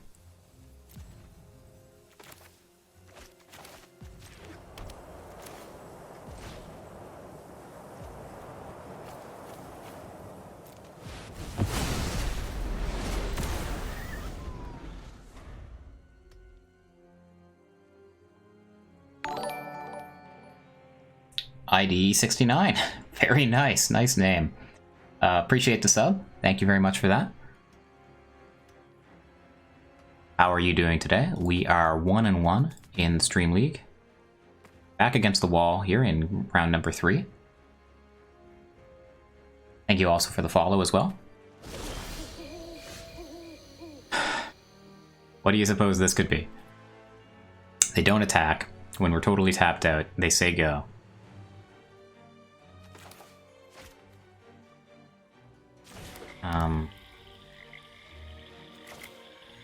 Yeah, well, we're just gonna Lolth and foretell the Doomscar.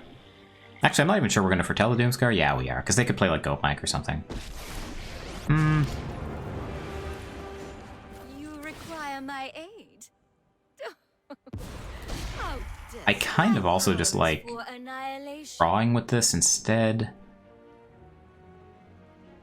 Like, what are they supposed to do? They play the Wanderer, they minus, pump it up, attack. They can't get through.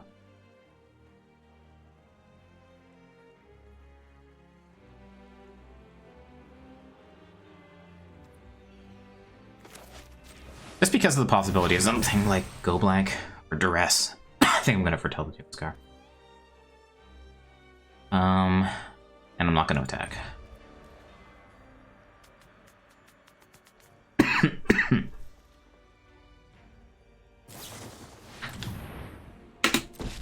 Surprise, surprise. There's the Wanderer. I hope you're ready to lose.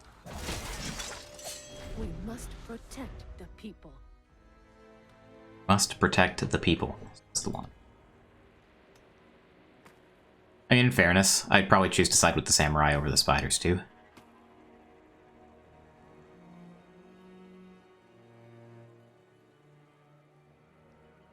So our hands effectively entirely face up. We have no foretell cards other than Doomscar. It's an open deckless tournament. The opponent knows that we have Doomscar. The question is, can they do anything to reasonably play around it?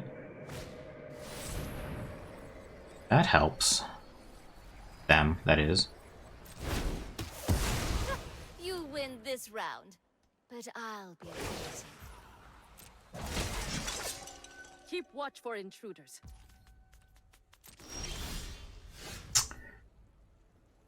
Okay. Start by drawing. I'm gonna use the one that has more counters on it to draw. Stroke is okay.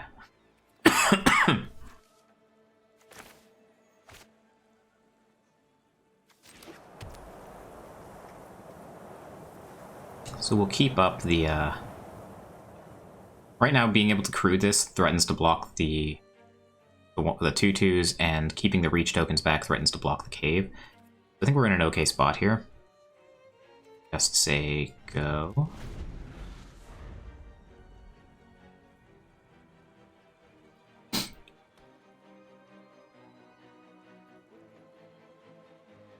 Emperor's Boss, yeah. The wandering asshole, yeah. I'm getting kind of tired of her too. We've got the edge in this fight.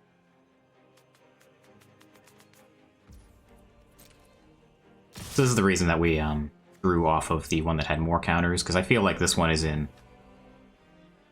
great danger. We activate it. In fact, Gonjo seems pretty likely, doesn't it?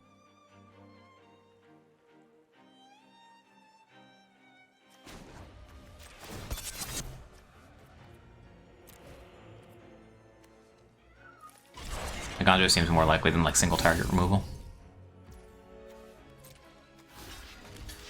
Could have another Wanderer, I guess. If they do, we actively want them to play it, though.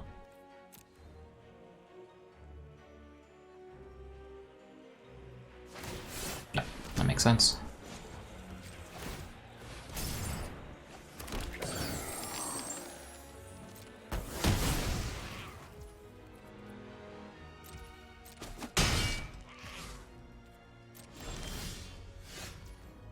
Let's see what's in store from the opponent. That's pretty good.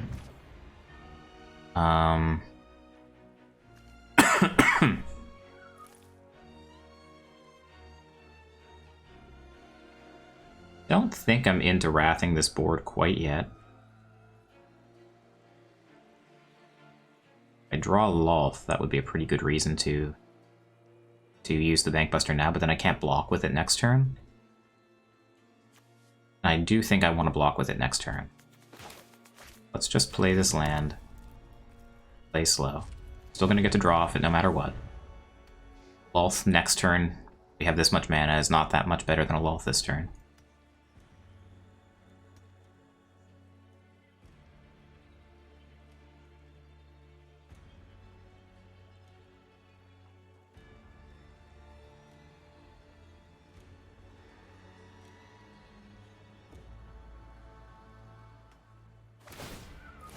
Okay, they're getting in with the cave.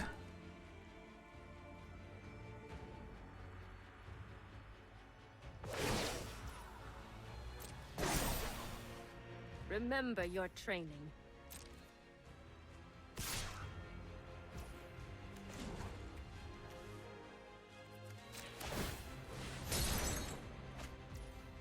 Ito, not awful.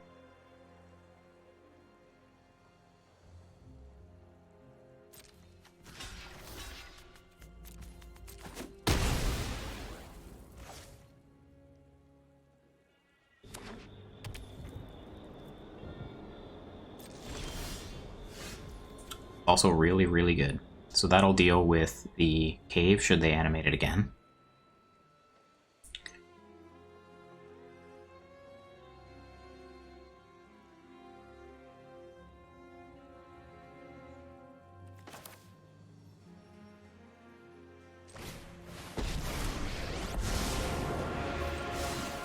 Hope you're ready for I think we're just trying to be annoying here. someone on the inside who can help. We'll flash in the Wanderer if they power up the cave again, obviously. And we'll still have Disdainful Stroke if they top deck something really good.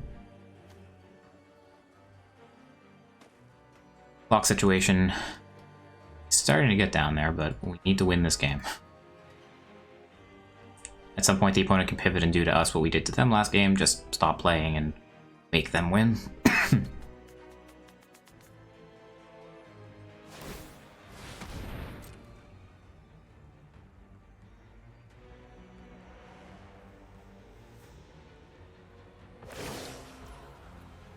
Pumping up the token.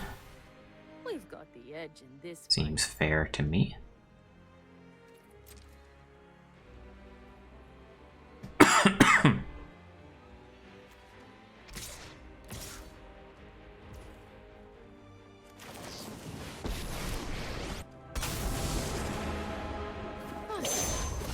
home.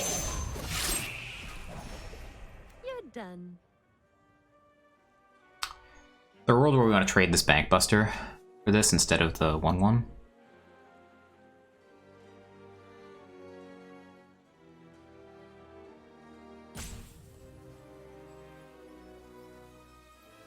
I don't think so.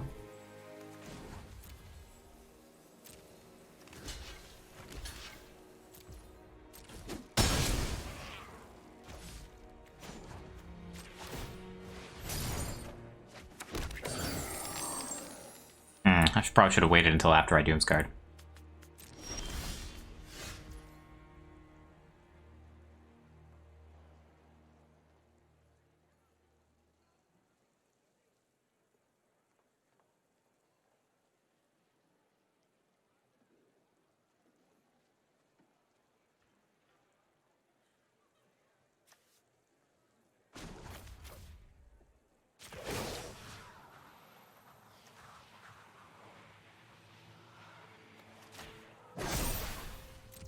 Remember your training.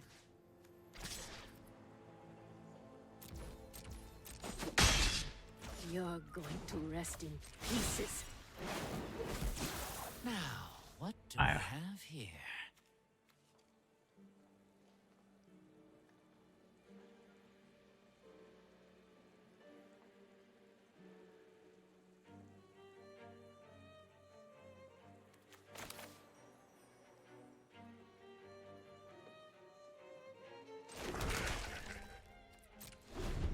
I don't think I want to Doomscar yet. Yesterday for the Degen Open with MTG Nerd Girl, we see a we're seeing in game 2 here. Looks like the coverage started.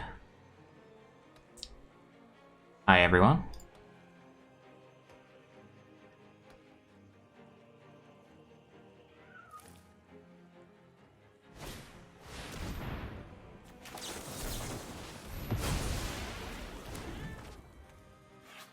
Definitely stroking that.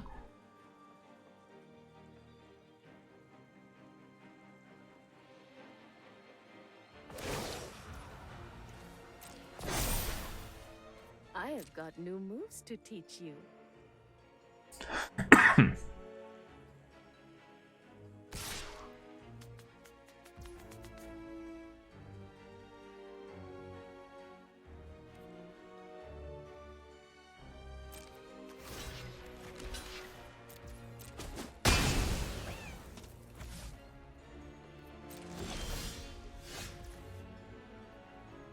Meat hook, you say?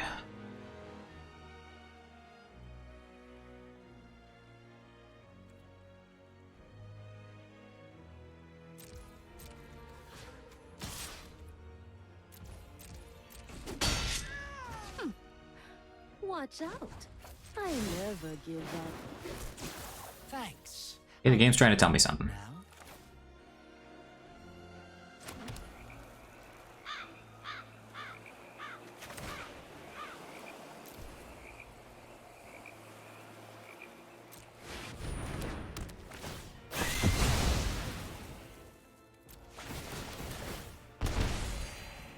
Alright.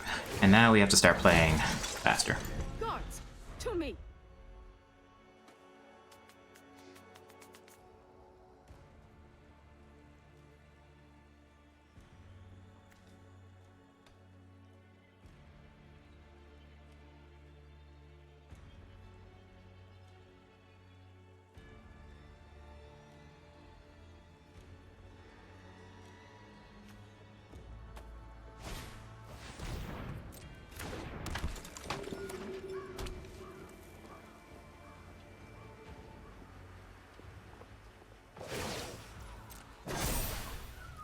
Remember your training.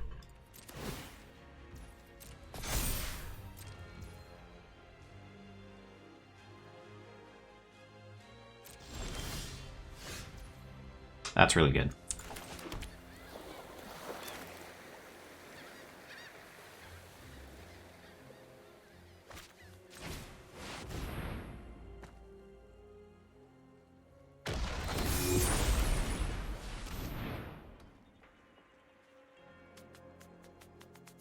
Oh shit.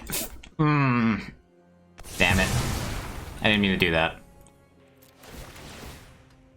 I thought that the, fuck. I thought the angels would be indestructible. Whatever.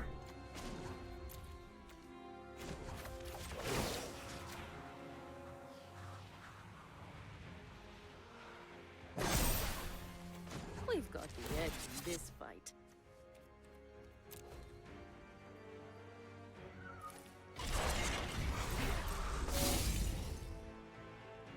Yeah, that was pretty awful. I punted this away.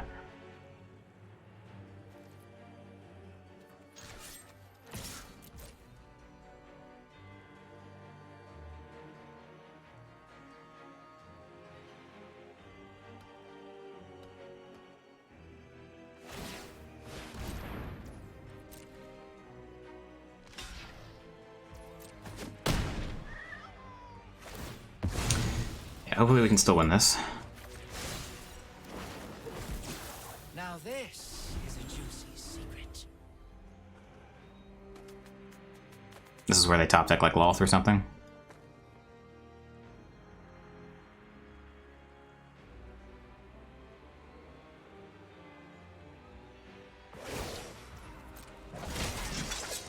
May your blade strike true.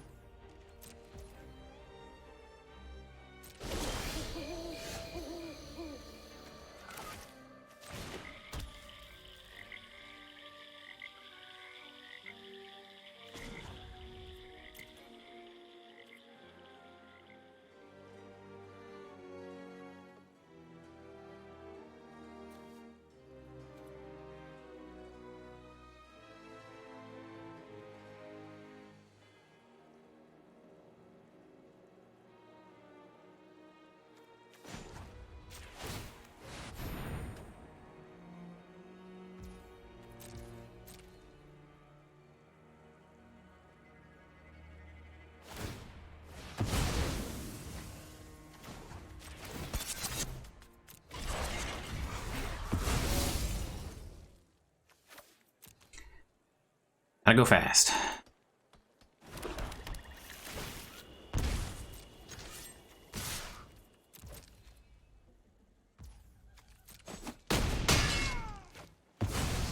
I guess that's it then.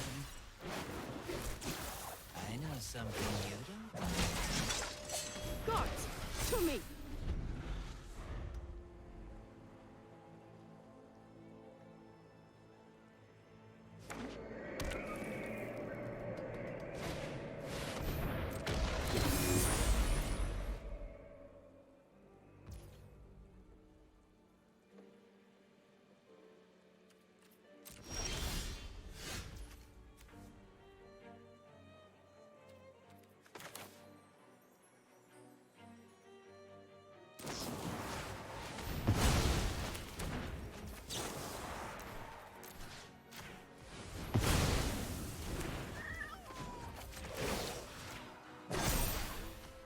Remember your training.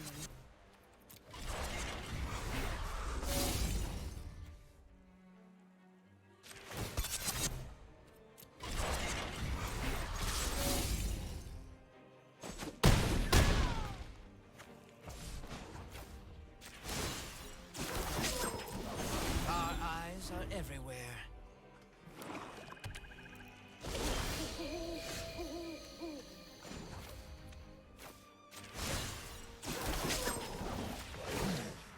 Bet you can't catch us. May your blade strike true.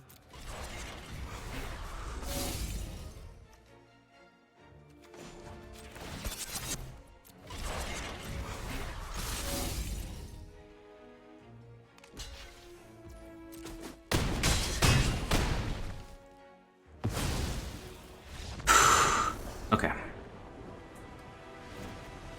Jesus.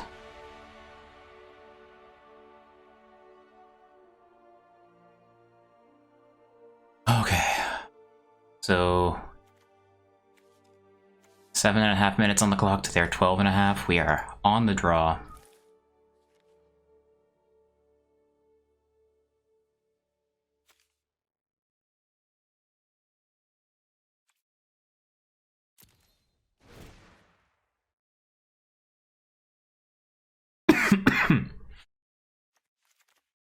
I'd rather have Henrika than Soren, probably, if I need to win quickly.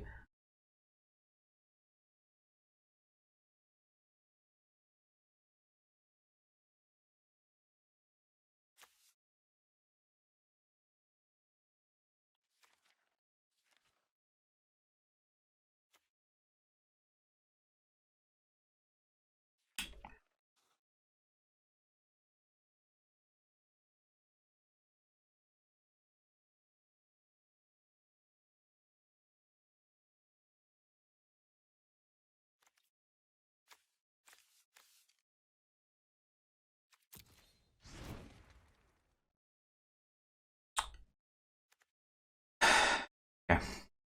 I just try this again.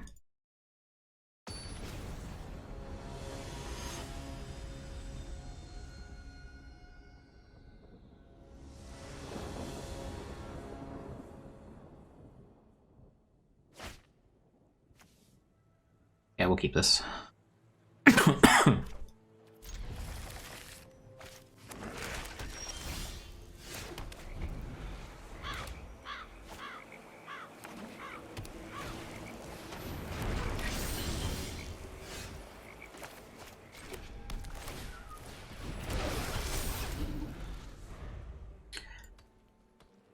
This is going to be a tough one to pull out.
This is what you get for hurting my people.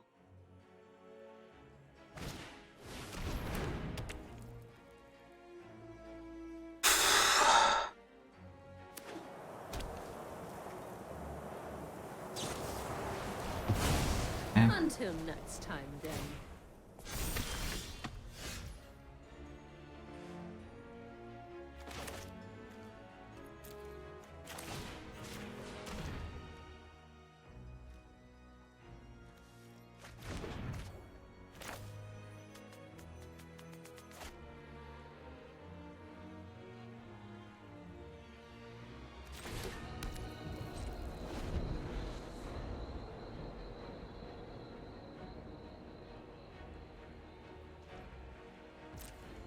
You don't want to expose the Wanderer to the Bloodchief's Thirst yet.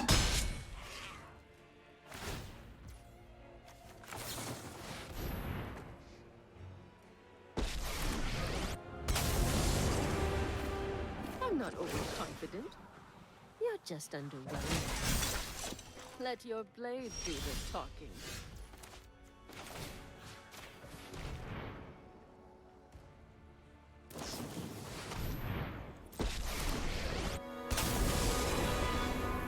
Anyone who harms my people must contend with me.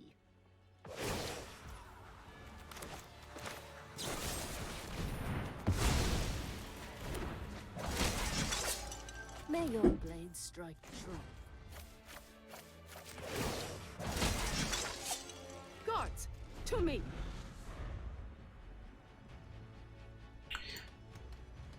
Yeah, so we have the Wanderer, but it's going to die. They probably have the better board just because they have the wedding announcement. We're not dead, but it's going to be a grindy game. I don't know that we have the time on the clock to deal with a grindy game. That's an attack I don't fully understand.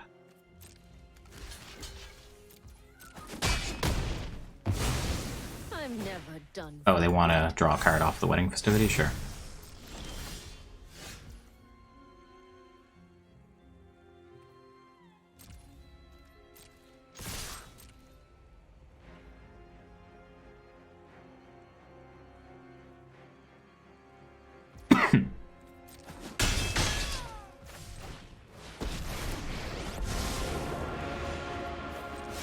Sneak right by, but I'm... There's no secret I can't uncover.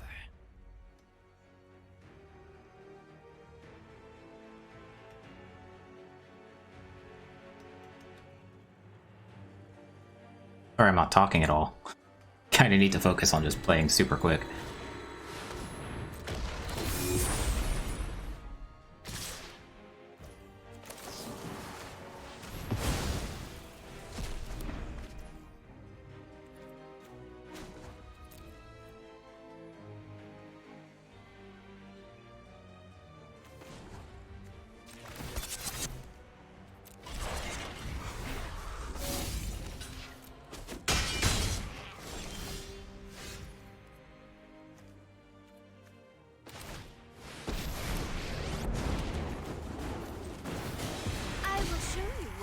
Do what I demand. I got someone on the inside who can help.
My will cannot be denied.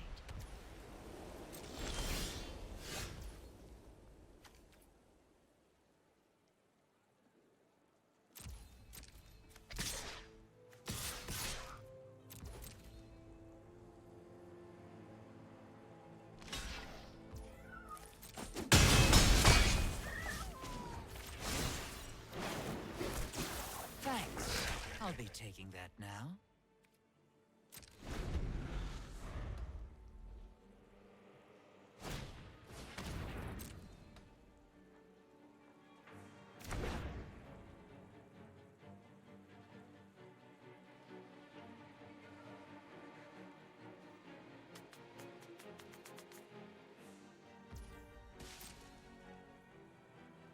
I'm gonna let Kaito die.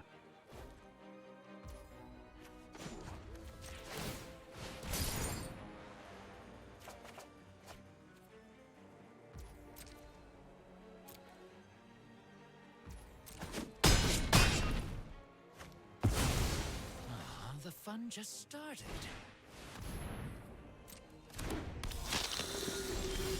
Would have been nice.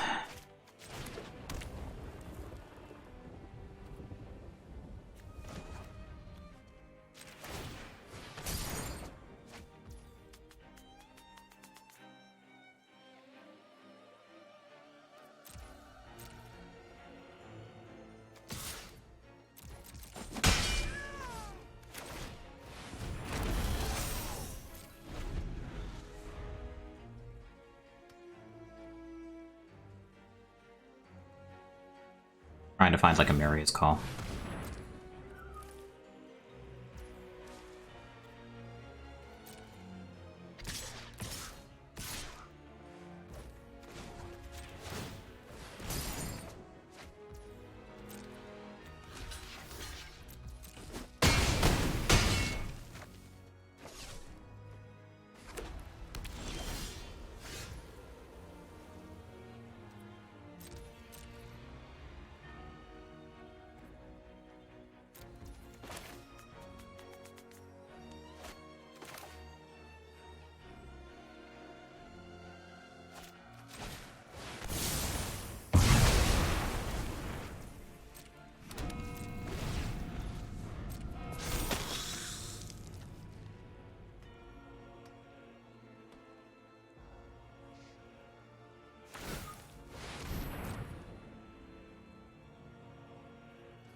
Envy the strong, for they consume. I will get what I want.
I've learned much during my travels.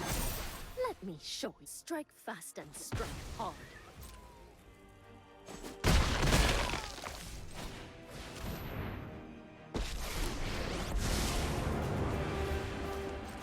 Many secrets I don't know.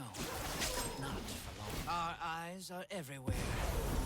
My children will take care of you.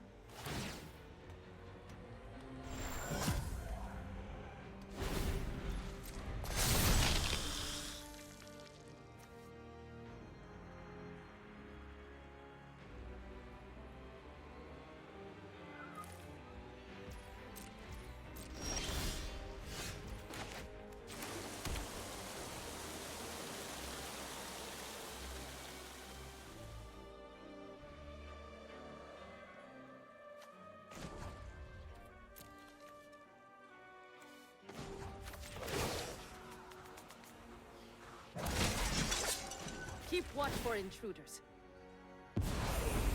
Come, I'll tell you a secret.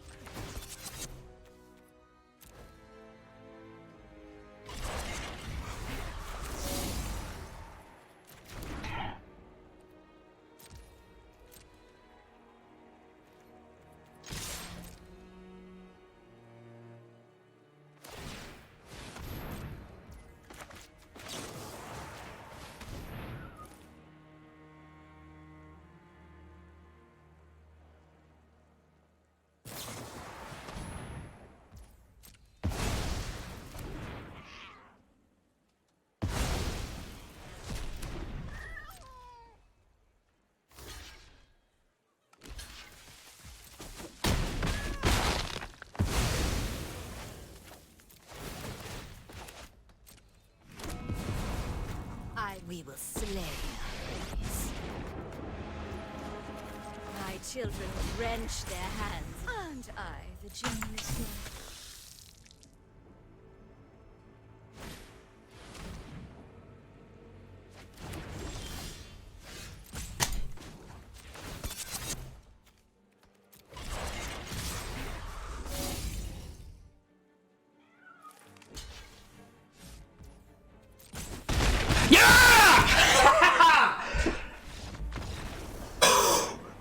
What a game! What a game! All right.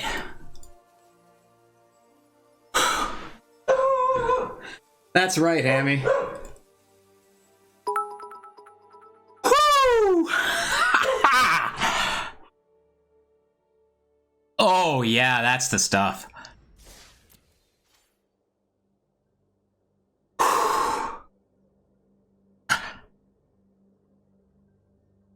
Holy shit.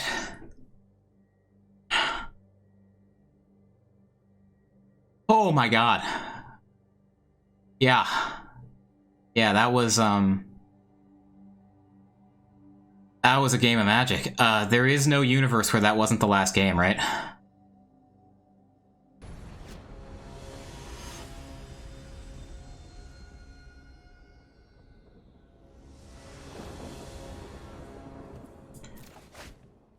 Okay, on the play, I think makes this otherwise fairly slow hand keepable.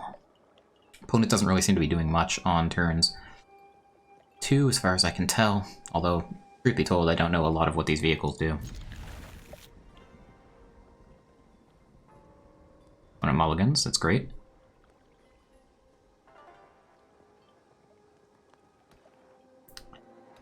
Yeah, I told everyone on stream that apparently Hammy freaked the fuck out, and so did everyone else in the house, but I could not help it. It was a very intense game of Magic. If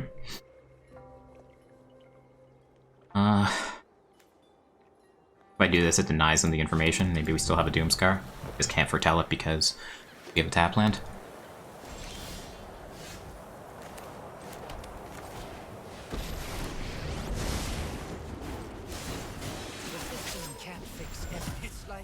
Hamlet wanted to save me. Yeah, I know. Hammy's a good boy. Yeah, I heard him just roaring.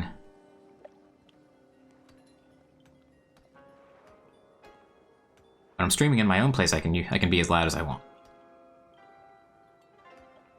Thank God that didn't happen in round 1. Would have woken up the whole house. No one else here was awake. Sure, portable hole hits our 1/1. More or less okay with that.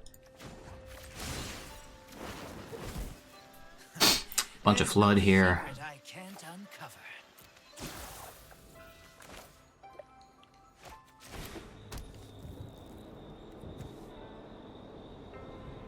Kind of... If they kill Kaito, actually, I'm kind of interested in using this Takenuma. Could be good for us.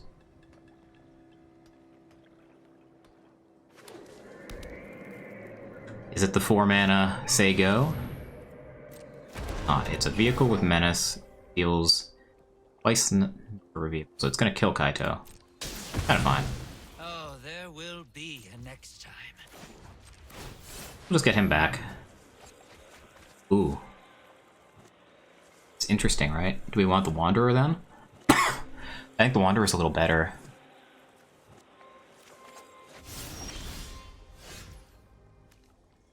Portable Hole, not great against their mech.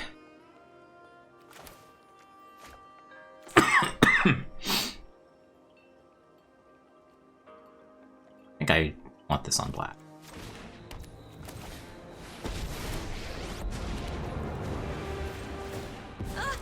You reek with subservience, will It says you? crew 4. So I guess if they can crew this, then it might not have been great to play the Lolth there. We can still protect her though, and we'll have the Wandering Emperor to exile the mech the following turn. So it's not so bad.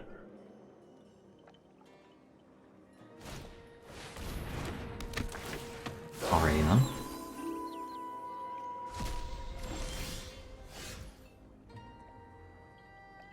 Bankbuster, really good.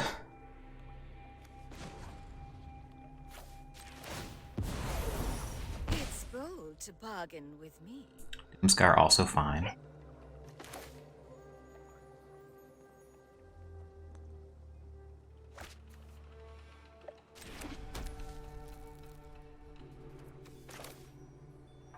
We can meat hook this board, but then we don't get to make spiders with Lolth. I think we're going to pump the brakes and go slow. Meat hook can come next turn, and we'll flash in the Wanderer to deal with their vehicle.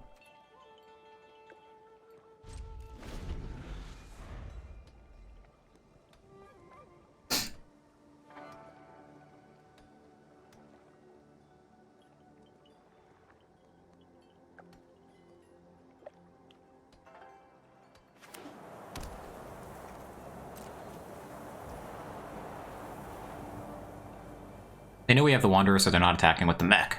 They could have a Wanderer of their own, I suppose. I still think I want the Wanderer to be a flash threat. Just draw. That's pretty good.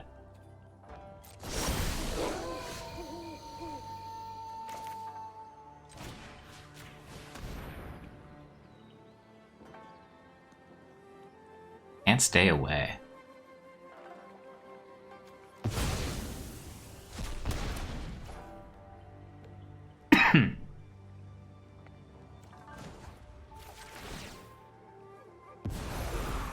My words are for ambitious minds.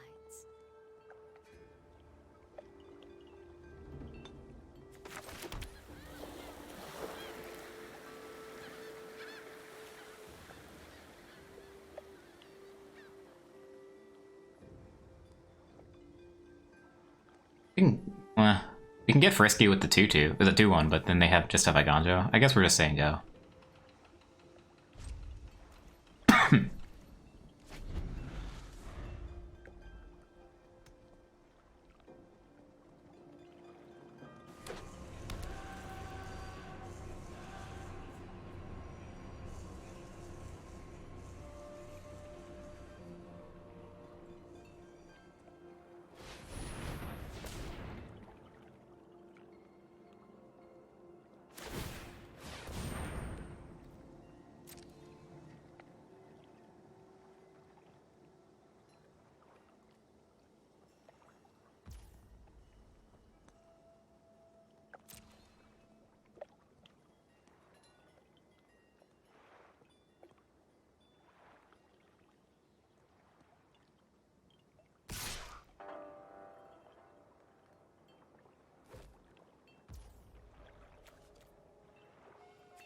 Sure. Okay.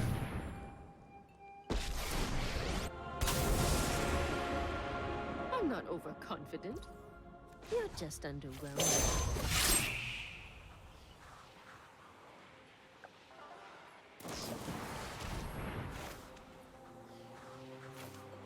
I will not cry like a meek little thing. Yeah, I mean, I think Wolf kind of did her job trading with that. My judgment is fun. That's pretty good too.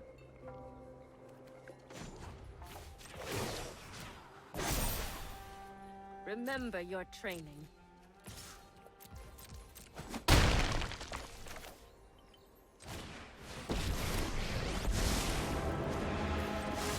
No secret is safe from me. Thanks. I'll be taking that now.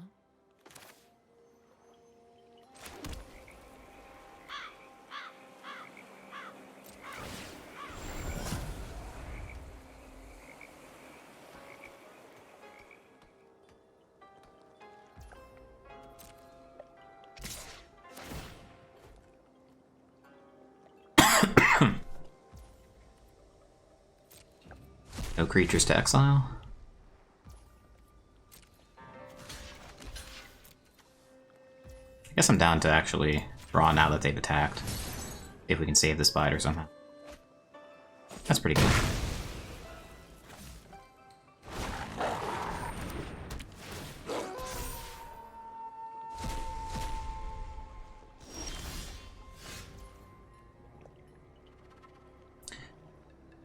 So what to do? Attack, we can draw with Kaito. Make a 2/2. Rat the board. It's pretty good to me.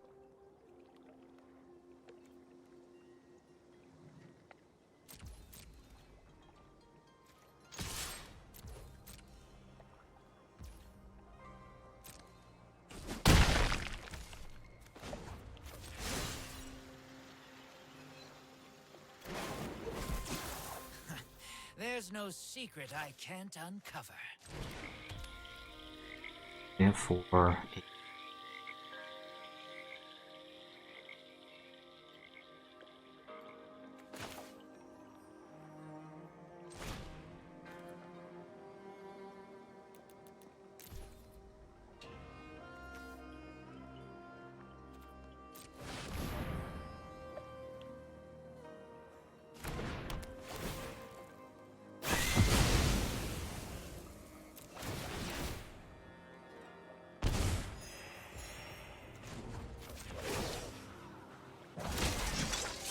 Guards, to me.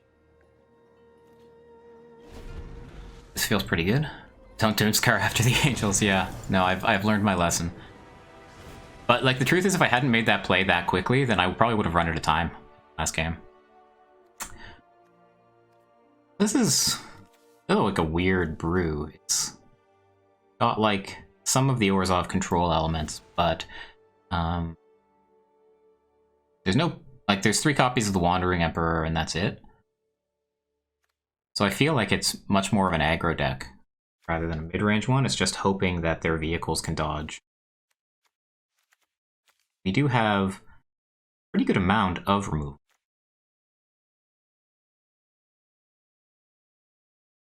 How do we feel about Ray of Enfeeblement? Greasefang is white, Skyclave Apparition is white. I don't think any of the vehicles are white. Maybe we're not into Ray of Enfeeblement?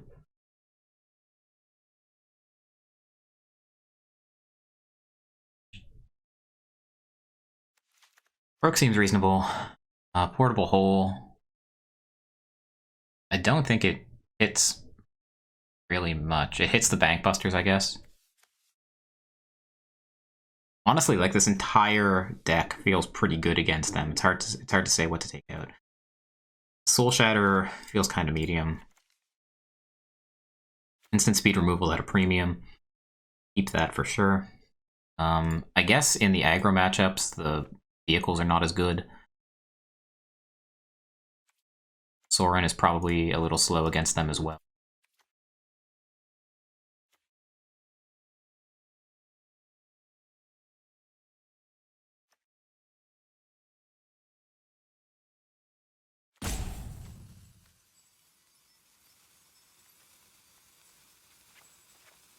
They don't have a whole lot of, like, removal. They're, I kind of like... Yeah. As, like, a surprise. Let's try this. Maybe I'm supposed to bring in the Duresses. They are, like, I guess these vehicle decks are, in a way, a combo deck. They have Greasefang, but, like, they also want stuff put in their graveyard. So, like, Duressing might actually help their game plan rather than hurt it. Yeah, it's not inspiring, but I'll keep it. Emperor deals with their vehicles, Meathook deals with stuff that they use to crew.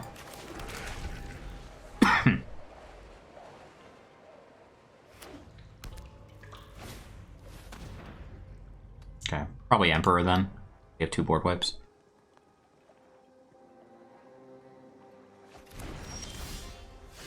It's a good draw.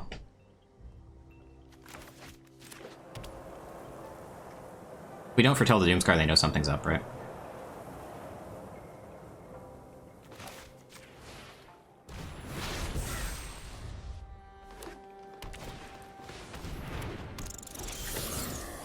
Greasefang with nothing in the bin.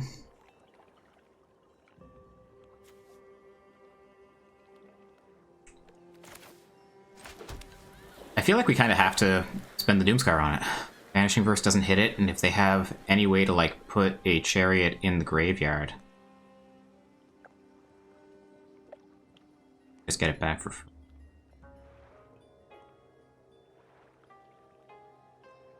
Okay. If they do play Chariot here, then the Meathook Massacre will at least clean up the tokens. Okay.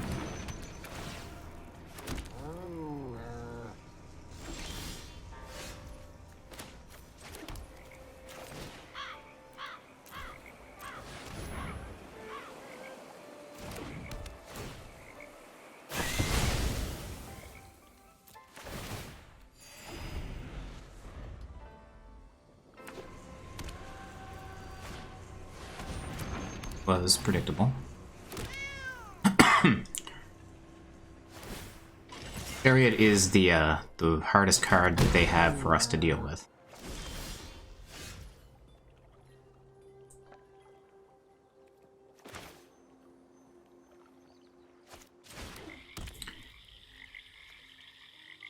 Yeah, we need to find another board wipe, which is easier said than done. But at least we'll give them the opportunity to crew the Chariot first, maybe save a few points of damage before we exile it.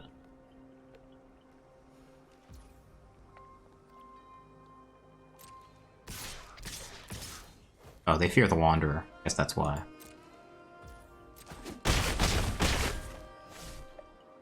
Possible they have a Wanderer of their own.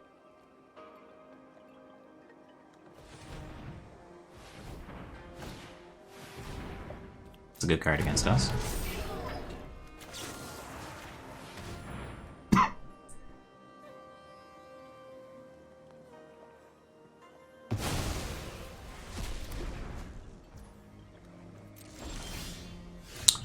A lot of land.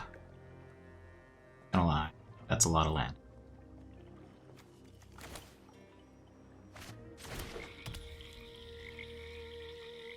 So we can activate the Hive and cast Vanishing Verse. Things could be worse.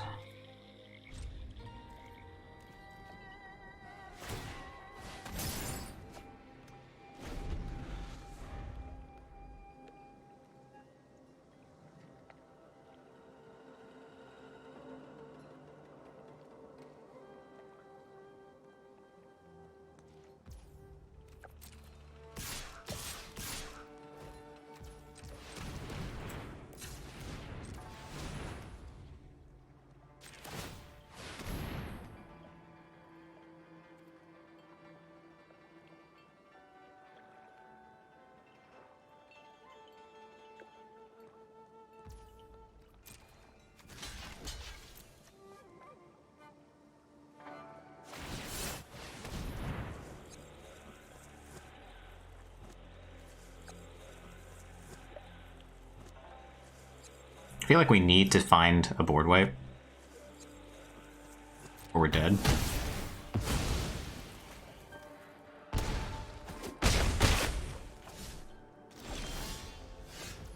The Vanishing Versing there didn't matter. Now we get to Vanishing Verse whatever we want.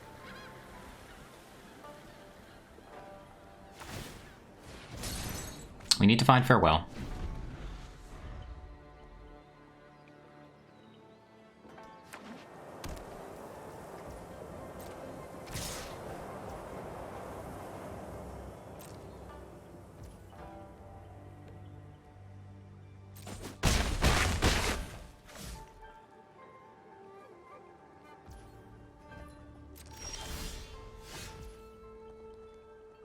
Kaito. Get the job done, right? We have 7 mana. Kaito can only find something. Or find 2 removal spells. I guess we can literally find the Wanderer. That's the plan. Now, even the Wanderer doesn't do it.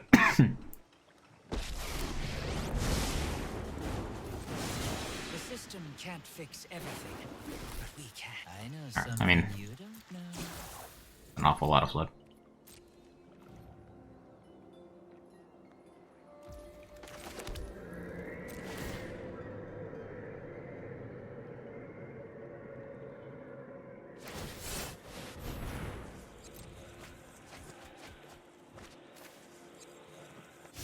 Oh, they get back Grease Fang. Okay. It's gonna make them use their clock. We saw last match, how that can be relevant. You're sitting on the edge of your seat watching this stream. Yeah, I mean, Magic can be exciting. Tournament Magic in particular, like when there's really something on the line.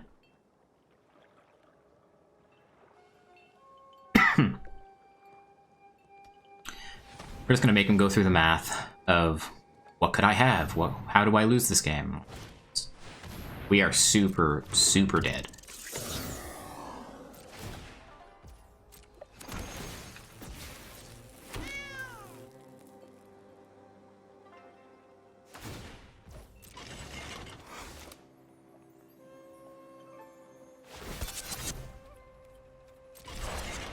I'm clicking literally everything that's available to click. And we're just gonna die.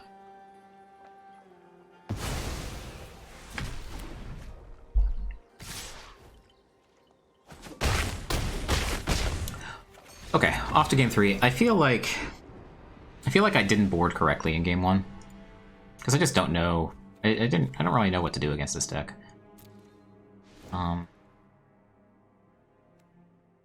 Like, Duress feels so bad against them once they get stuff on the battlefield. They are an aggro deck at heart. Graveyard Trespasser seems actually reasonable, and probably I should have brought it in from the start to deal with their graveyard.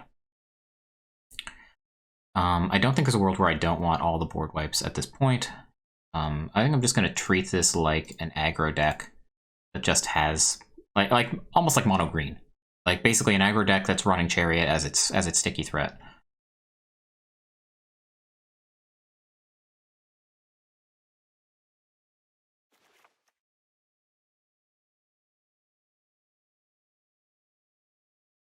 Yeah, and just try to take over the board with Lolth. I think Lolth is the way that we win this one. Shatter's instant speed removal, kind of nice. Deals with Grease Fang in a way that Vanishing Verse does not.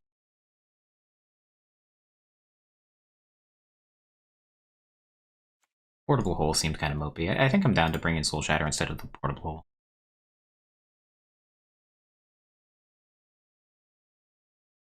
Do I want Sorin instead of Portable Hole in the play? Maybe.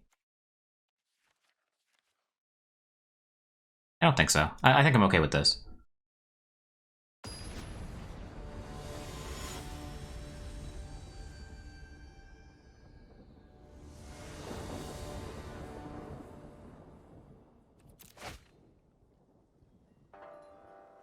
Sure. The opponent doesn't have turn 1 Duress. They could be in trouble here.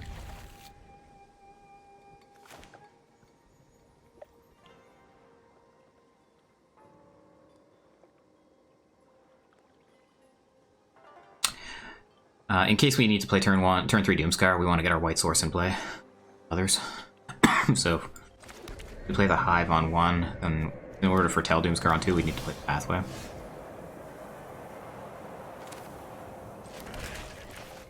Okay, so now Doomscar's face up, like they know about it. But we did dodge the check for traps. I imagine you take Kaito? Yeah. Ha! Thoughtseize bug. You'll never see me coming. I got someone on the inside who can help.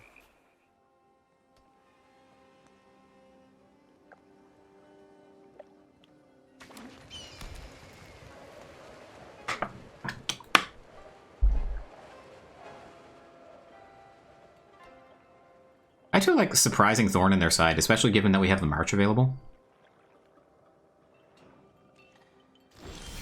On our upkeep. This is fine.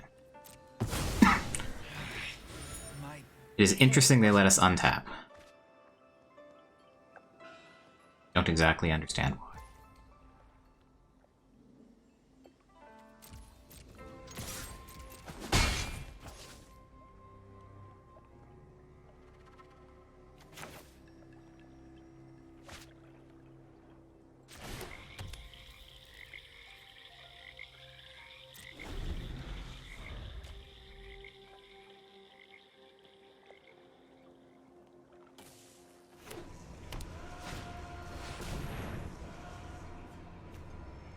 Okay.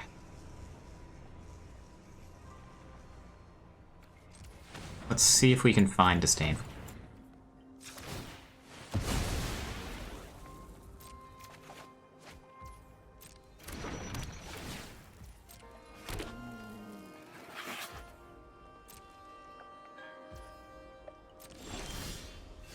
Health is great.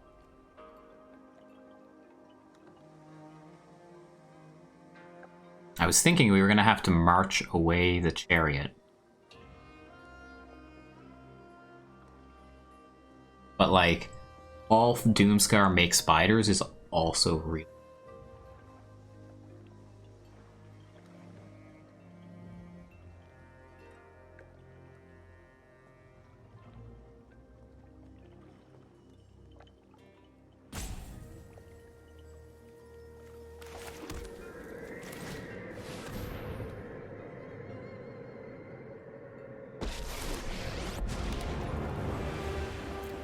Darkness will swallow the light. It also plays around a discard spell better. Doomscar's protected from discard, Wealth isn't.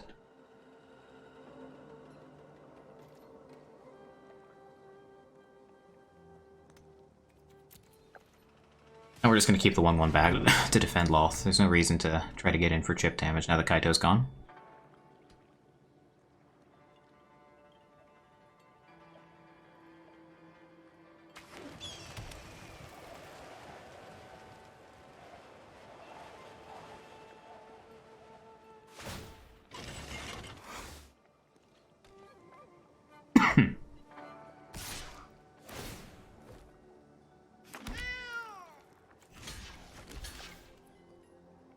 I guess I want to keep the 1/1 around in case we draw Kaito, and I can attack 1/1 with impunity.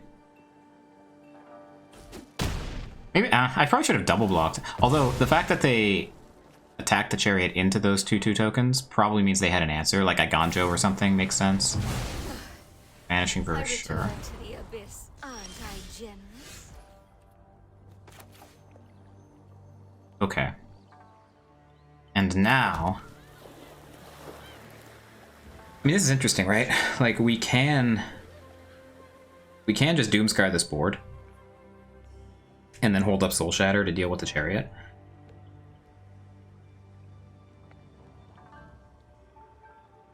But, like, I don't feel like I have to.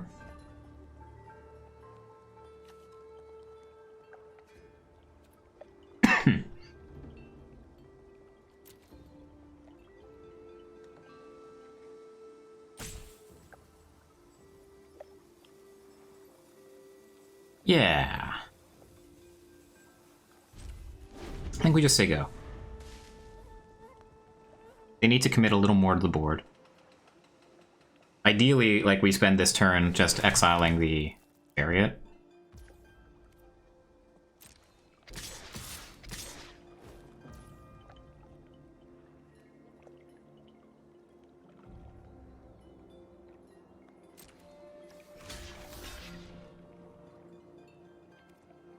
Fine with this. Looks like they have another Aganjo in hand.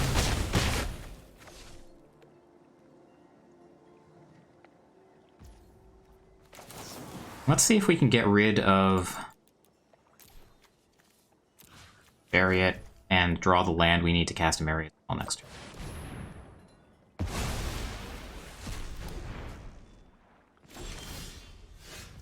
That's not the worst either.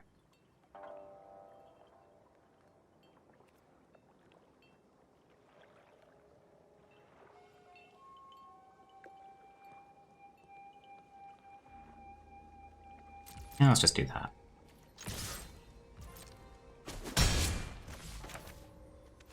Although, if we do that, then we don't get to Soul Shatter. Unless we shock in the Emeria's Call. So it probably is actually supposed to be Doomscar here. Which holds up Soul Shatter if they have Greasefang. Or the Wanderer. Yeah, that seems really important.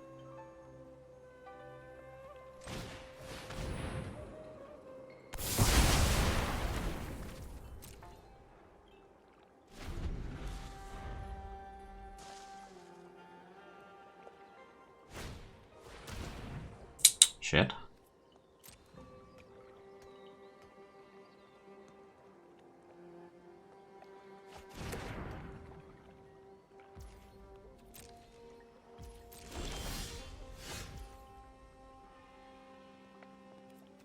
We're just saying go here.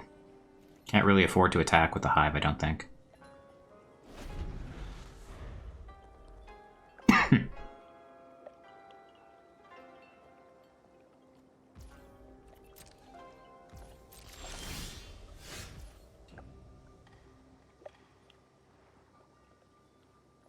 Again, I think they have a Ganjo. I think they showed us that earlier in the game.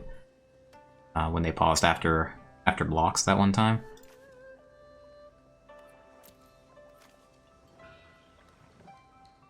I think we're again saying go, and then I'm gonna get back Kaito on their end step.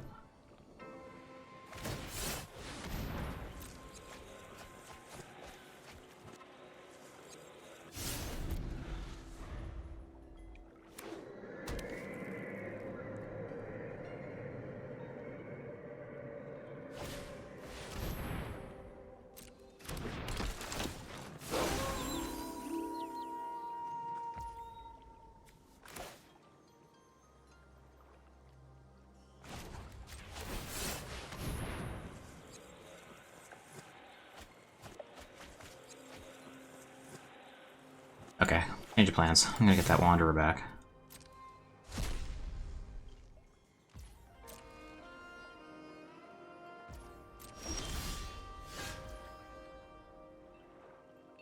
Nice. I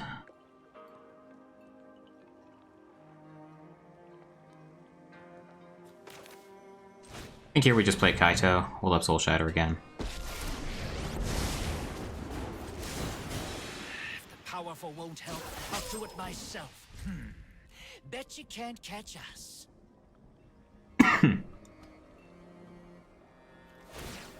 They don't know about the Infernal Grasp. The Trespasser may think that the Hive is protected from Soul Shatter. They may attack with it, especially now that we've tapped below 4 mana for the Emperor.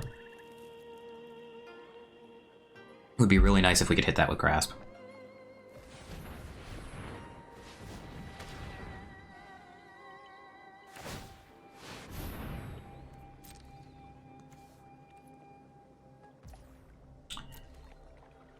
You can have whatever you want from my graveyard.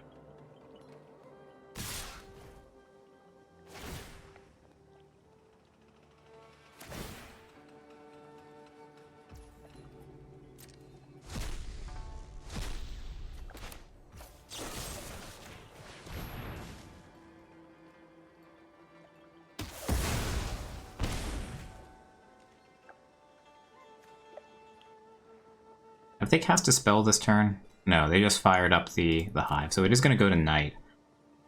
This is going to be a 4/4. It's going to take the whole He Took Massacre to kill it. I think I want to just take this 3, get in with the token, and draw with Kaito, see if I can hit the land to have Emperor and Soul Shatter.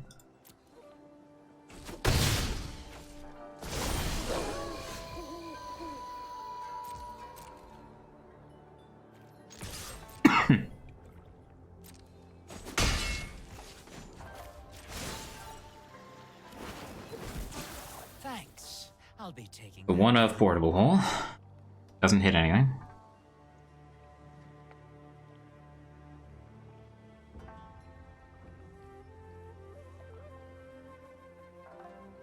It does make it tempting to...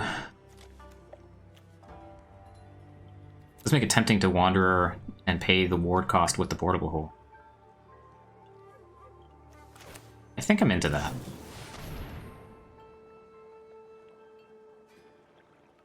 And it protects Kaito as well.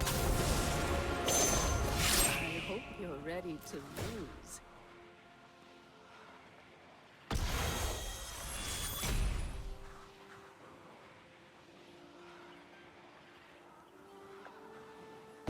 We expose the Wanderer to Vanishing first this way, but we have another. This is what you get for hurting my people. Sure. Back to wandering.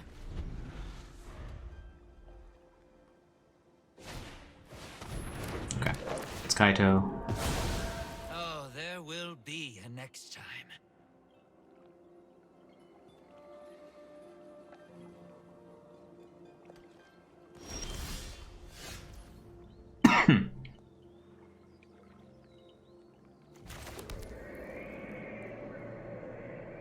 So if we massacre, we have to do it for 3, because the opponent's representing the Wandering Emperor.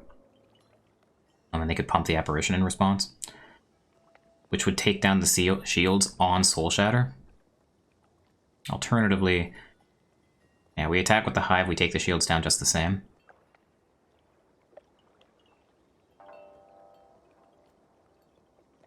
So instead, I think it's just Soul Shatter plus Wandering Emperor. I think that's the play. Although there was no stick there.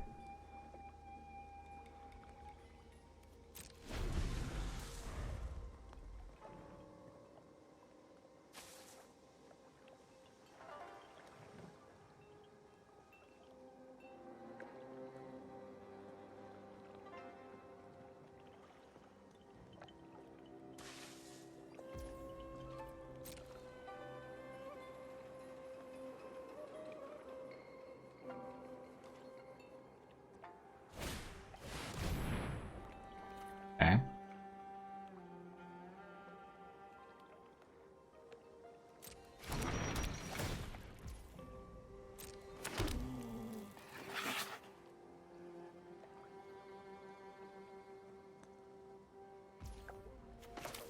So now, I think what we do... Now you've done it. Hat's coming off. I think what we do is how much mana do we have? We have 7, so next turn, if we want to make Meat Massacre for 2, we'll wipe their board, that'll cost 4, and we'll still have the Soul Shatter available. So let's try then to get this 1/1 up out of our Meat Hook range. Show them how we greet our enemies.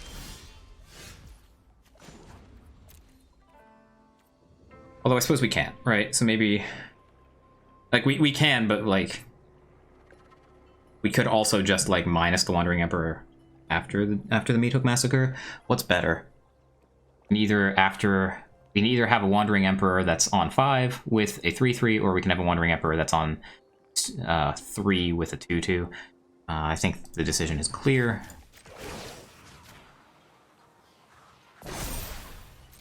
I have got new moves to teach you.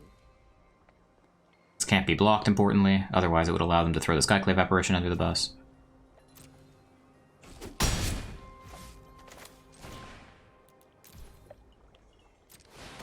We get to do this, and we have Soul Shatter available if they somehow manage to activate the Chariot.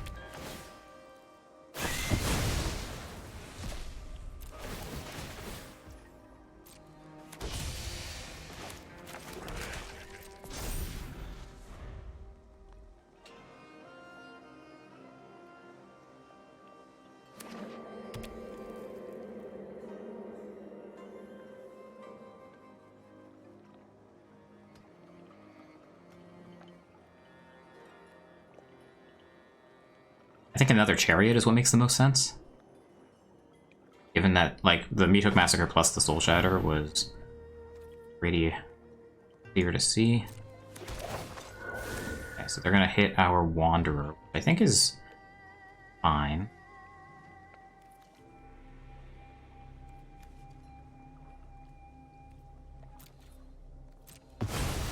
I'm never done for good.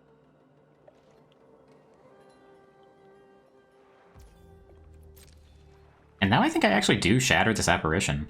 We get a 4/4. We attack for 10 plus 3 with the hive, and yeah, do it. The chariot can't crew with the apparition here. They can't throw the chariot under the bus to save it.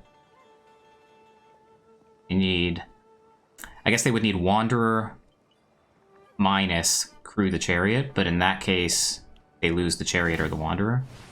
Oh, I guess this works. Sure. That's an ugly spot to have to be in, especially because they're probably going to have to chump with the Skyclave Apparition at some point soon anyway.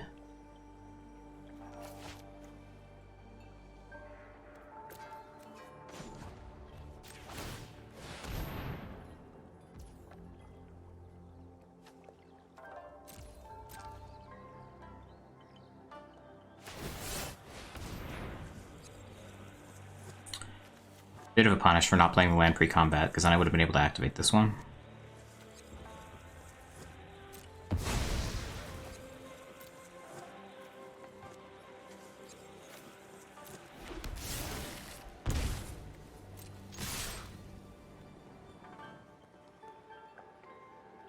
So Can't Stay Away will get back, I suppose, the Skyclave Apparition, but everything left is a token. So the Skyclave Apparition can only hit the Massacre.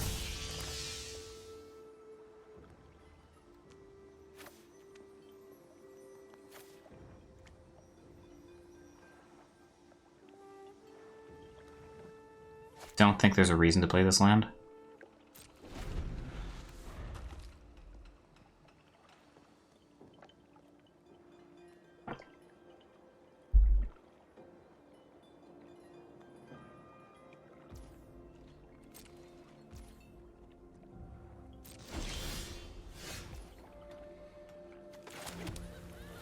We're freaking going.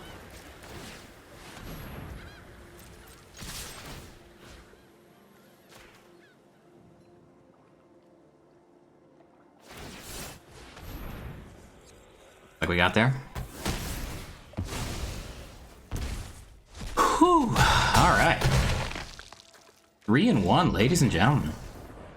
Hey, okay, congratulations. That's great to hear. What's your record so far? Is there a chance that we'll play against each other next round?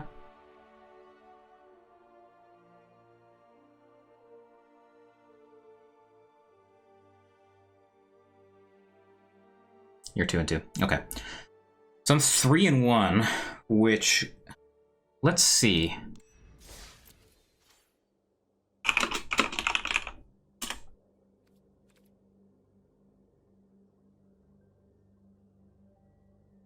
So let's say we want the top 8. There were 26 players in 5 rounds. So 7 3-2s will make it. In fact, I think all 3-2s. No, never mind. I'm dumb. 2 3-2s will make it. So it really depends a lot on what our breakers are. If we had won that 2-0, I'd feel a lot more comfortable about it.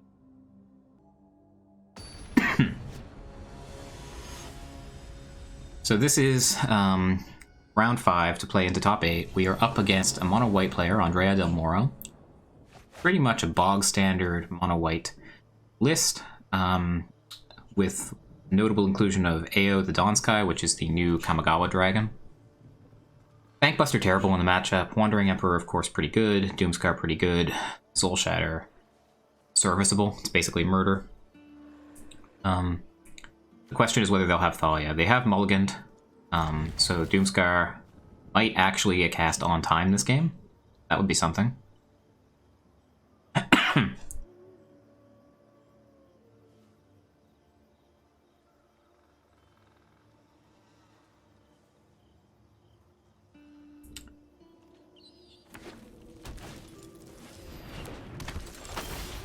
Shit, and we are off to the races. So we can at least save the Doomscar from Paulo. Okay. So they mulled a 5, they have a decent 1-2, possibly 3, but Doomscar's coming for you. And I think I want to encourage them to play into it. So I'm not going to show them that I have the second white source yet.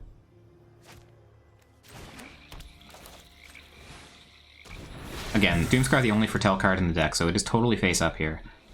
So the only play here is to make sure that they... the only way to trick them is to show them we don't have the white yet.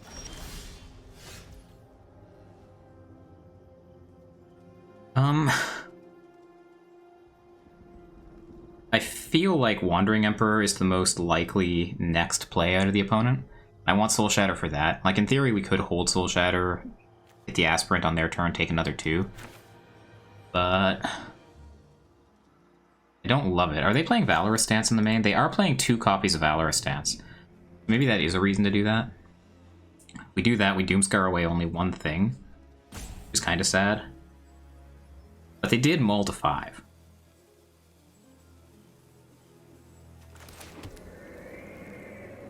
Suppose they have Valorous Stance, that means they have 1 other creature card in hand. Then we get to Wandering Emperor it away, gain some life, play Lolth. Yeah, I think we Doomscar here. Nice.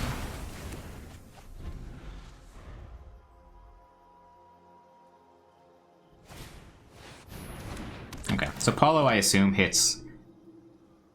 Actually, don't know what he hits. Our hand is really good. I think either of the Planeswalkers would be reasonable. Soul Shatter, like, I can see an argument.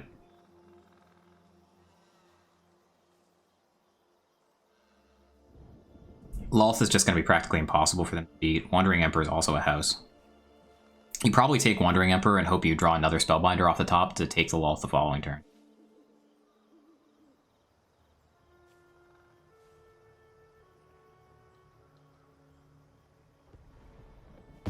Yeah. Looks like they came to the same conclusion. We drew Portable Hole.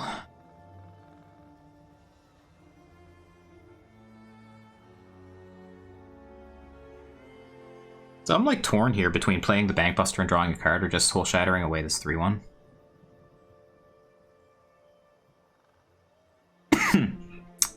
We Soul Shatter, and the worst case is that they find another Paulo and they take Lolth. We'll have 5 mana next turn, which will let us Bankbuster and draw and play Portable Hole. So it's like not the worst.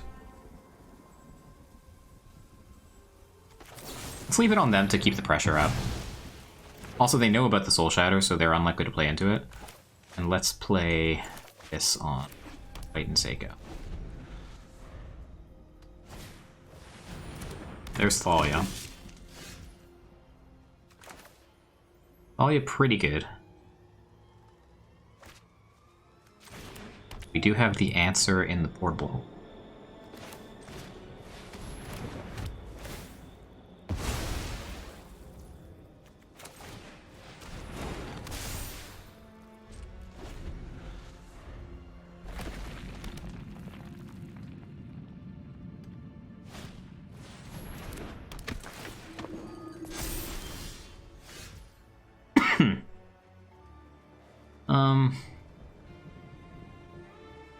This is one of those spots where I don't really think it's possible to die.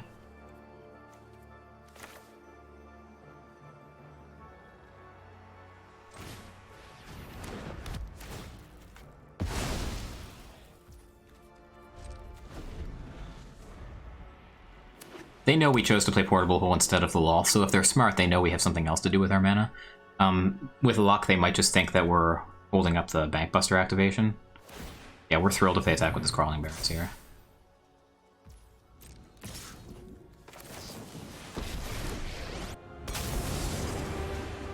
I'm ready to lose. You're done. Yeah. And here's Lolth. My will cannot be denied. Remember your training. I don't feel the need to attack. We can untap, have removal ready for the cave if they activate it. This feels like they found a wanderer of their own, doesn't it?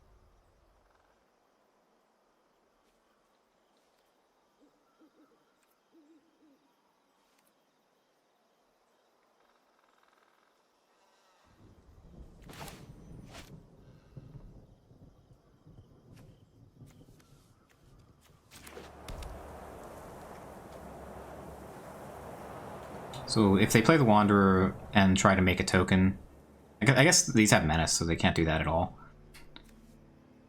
Let's start by plussing wall, or zeroing wall. See if we can find, like... Go on, run. I guess. We will catch you. And I'm gonna minus the Wanderer.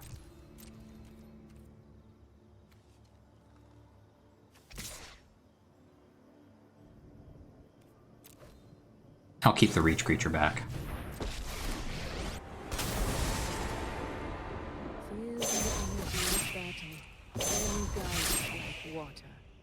My judgment is fire. And let's see if we can Protect the people. find like Soul Shatter. Honestly, I'm okay with Infernal Grasp as well.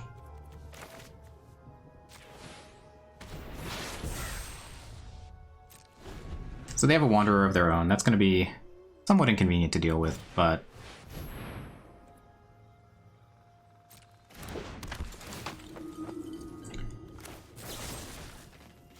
this is okay. They'll take the other Infernal Grasp, but we're going to get to attack down the Wanderer.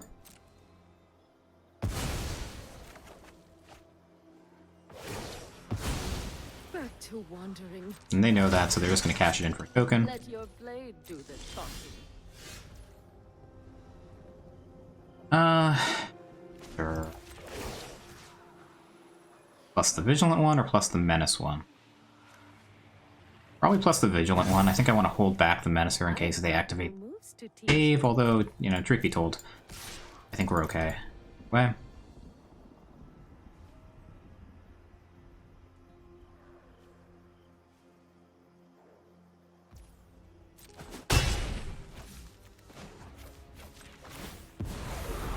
My children will take Hive's a pretty good draw too.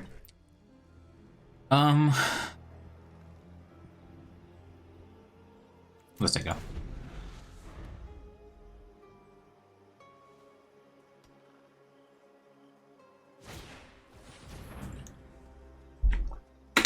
Sure.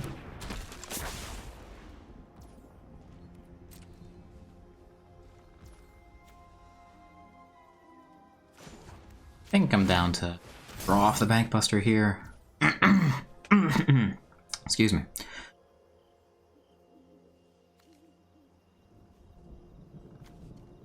Are we just cashing in this crazy expensive Infernal Grasp? I think so. I don't want this to ever like be able to destroy one of the portable holes.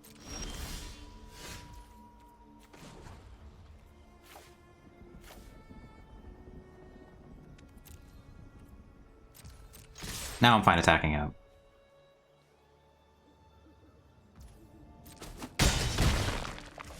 I'll minus the Loth, or zero the Loth. Go, my children. That does really good. I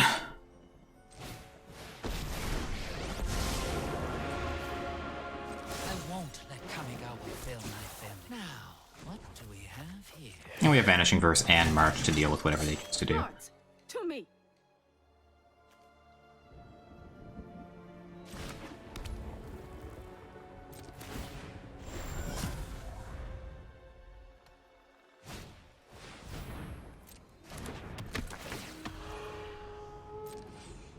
Let's get pump their mana into it. Let's see. Attack.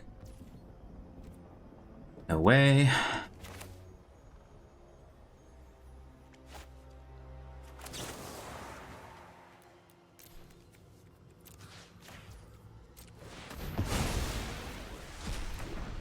I guess the sequencing here was a little wrong. I probably should have drawn first.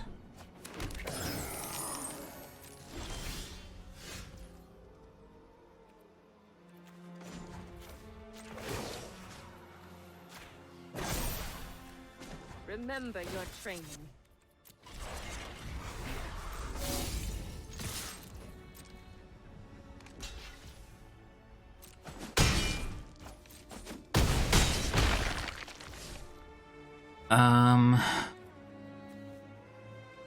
On 6.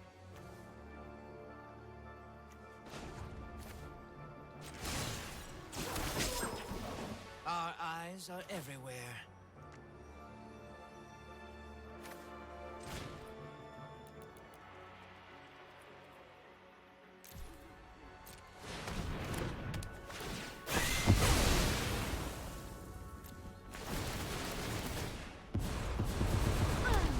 I will. Cool.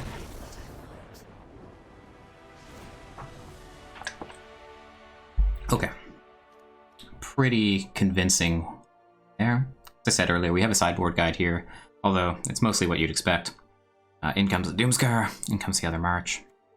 The Rays of Enfeeblement are really, really good. Henrika is actually, this is one of the matchups where I think she is actually actively good. Careful flipping her. Flipping her to the backside exposes her to Valorous stance. The discard spells obviously are pretty bad against them. The vehicles are pretty bad against them as well. Soren is a little... I think I am more than okay with this. Let's check to make sure that there's no surprises in the opponent's sideboard. I have 2 copies of Guardian of Faith. They have 1 Bankbuster of their own. I think we're fine with this.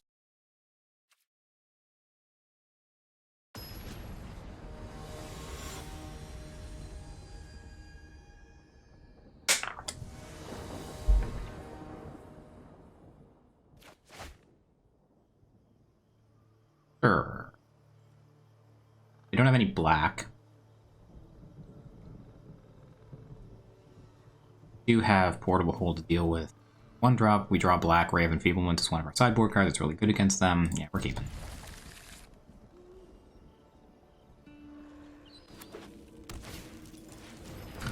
That's getting in the hole.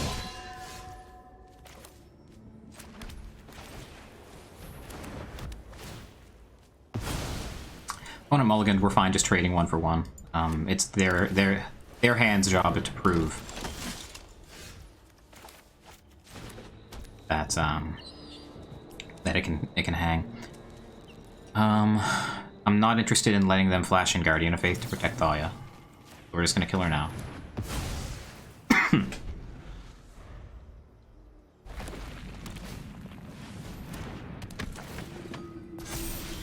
Dark Aspirant is fine. I have similar feelings about allowing them to get Guardian down.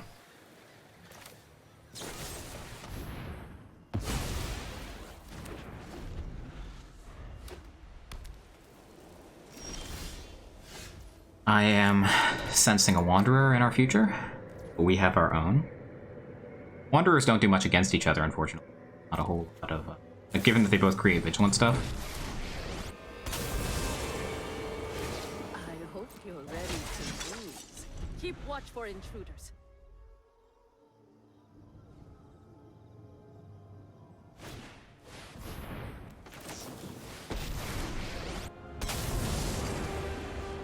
Feel the energy of battle. Then guards, to me. Verdane's a pretty good one.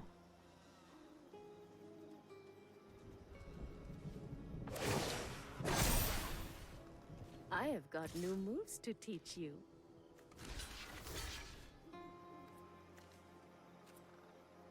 Yeah.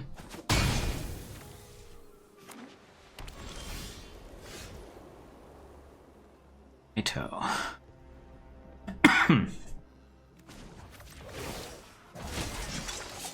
Let your blade do the talking. There are many secrets I don't know. I got someone on the inside who can help. We find a board wipe, I think we just win. At this point, probably.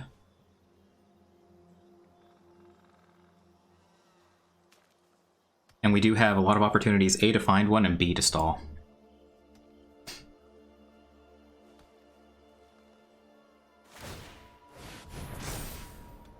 Firing up the Crawling Barons. Okay, pumping it with the Wanderer, I assume. Gonna have first strike. Remember your training. Dane is gonna kill the Wanderer. Can trade our 1/1 and our 2/2 for that 3/3. I don't think that's a good idea. A, because this Crawling Barons is going to keep getting bigger, and B, because we want to be able to attack this to draw with Kaito. So I think this is okay with me. Until next time, then. And hopefully we can just find, like, Doomskar. Or, yeah, the third Emperor.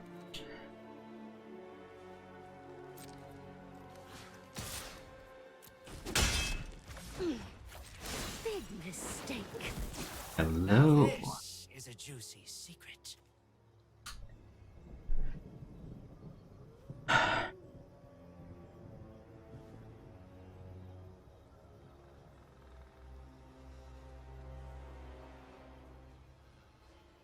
We do kind of have to do this now, don't we?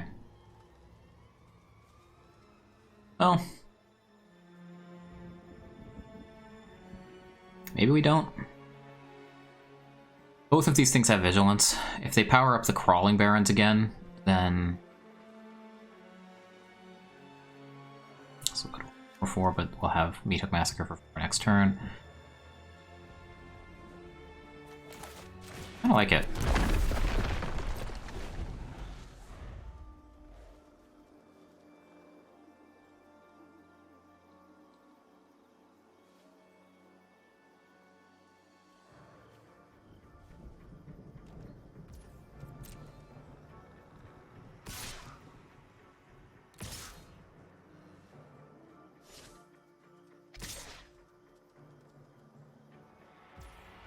Alright, Kaito's dead.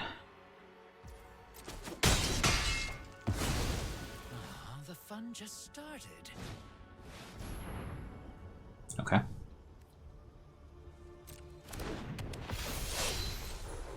It's a good one. Good about that.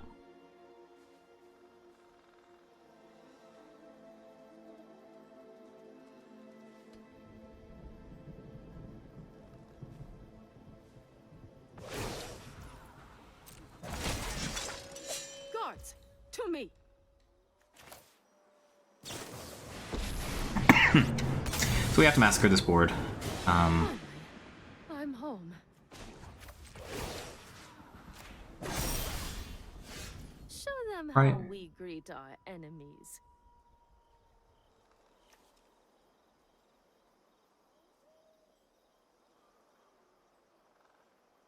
If we attack out... if we pump the 3/3 and attack, they block... They can double block, and we only end up trading for one thing.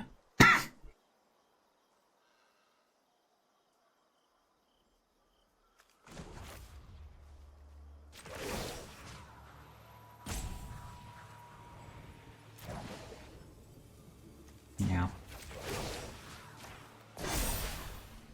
We've got the edge in We can't quite kill their Wanderer, which sucks.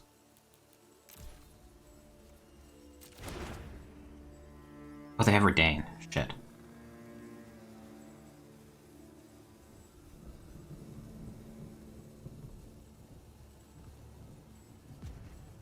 Okay, so they Redain.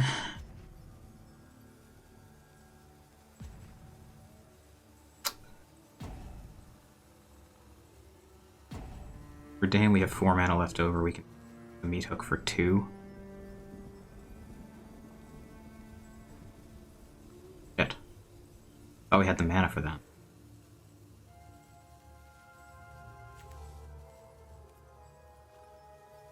So we're gonna take 3/7 in the air next turn, but we're gonna gain a shitload from the Meathook Massacre.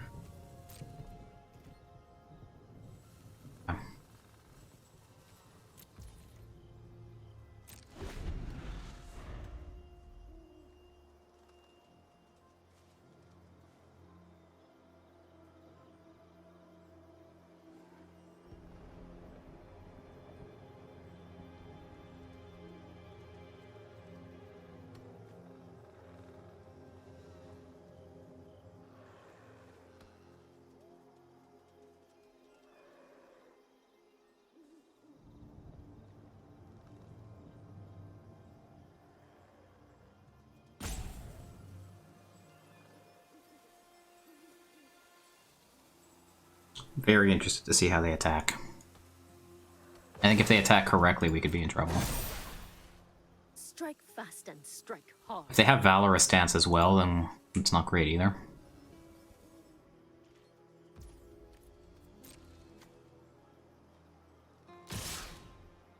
Everything upstairs.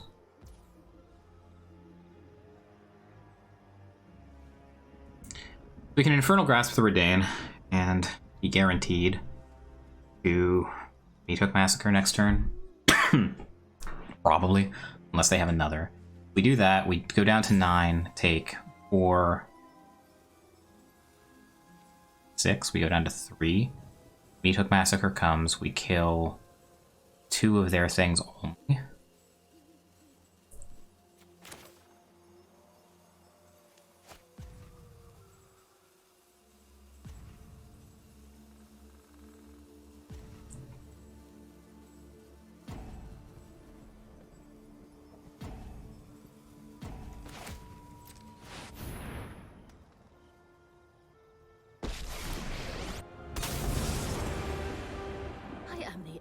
Kamigawa, and I will protect my people.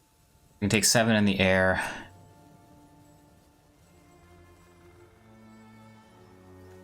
No. Just exile a Legion Eagle.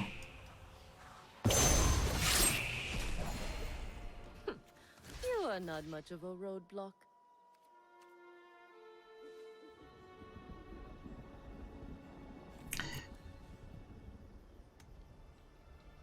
Ganjo? Sure.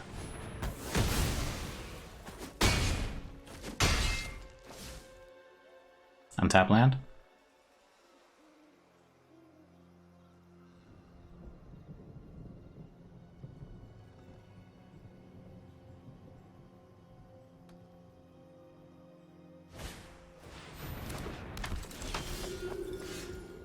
Found it. Now the Redain is for 4. But we can kill it with the Infernal Grasp on a future turn. 3, 7 mana. Do it for 5, but attacks for 2. Do that. We can Grasp Redain, Massacre 4.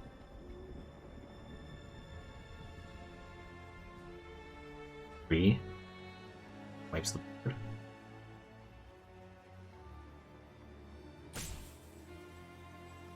Right? Am I doing my math right? The 5 mana left over.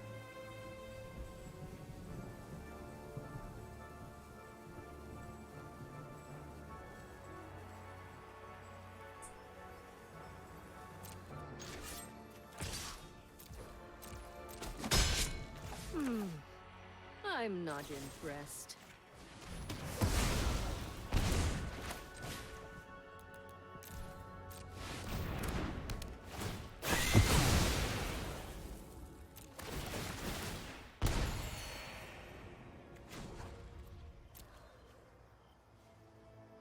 Okay. Keep going. I think we need to throw away this Wanderer to have a chunk blocker for the Crawling Baron stuff. Then keep watch for intruders.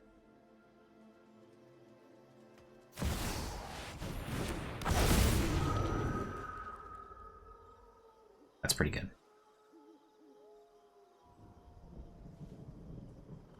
Yeah, I'm not sure we're winning this one.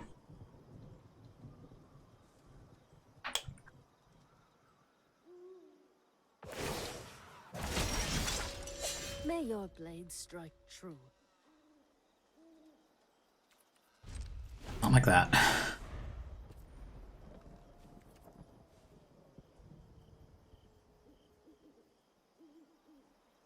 They have us. They can pump the Dawn Sky and activate the cave if they have untapped land.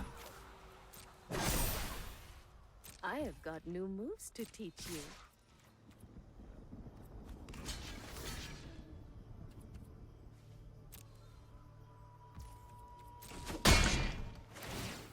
Okay.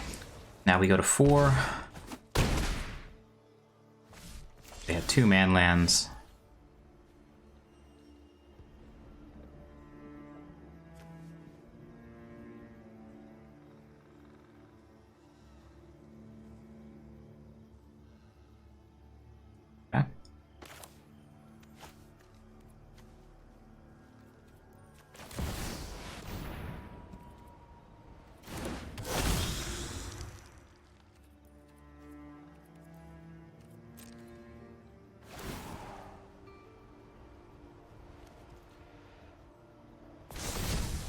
And if they have Valorous Stance, then it's over.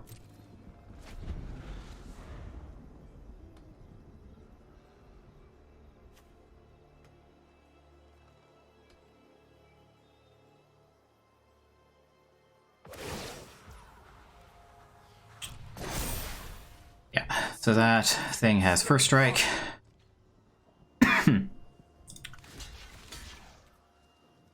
Oh wait, shit, that thing has first strike. We can't block like that. We have to do this. That sucks. Yeah, and we're just dead.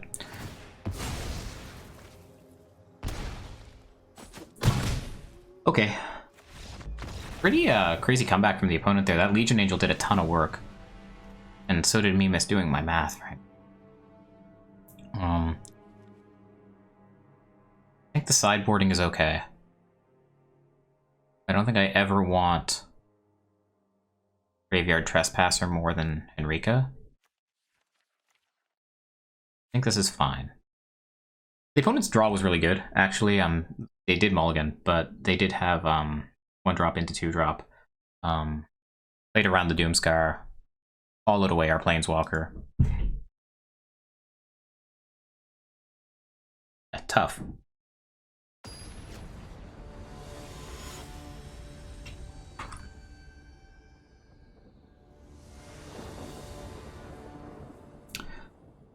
Let's just see if we can win and get into top 8. Hand seems pretty good.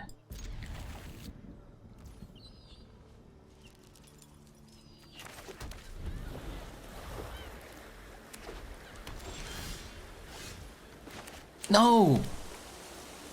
That's the second time that mouse has done that to me today. Hey, Shipley, thank you for the cheer. Appreciate that.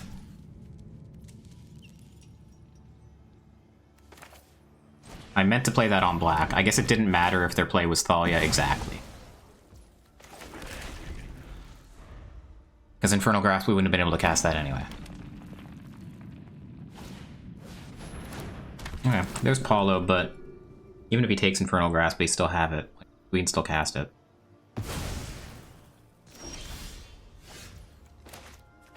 March is pretty good too.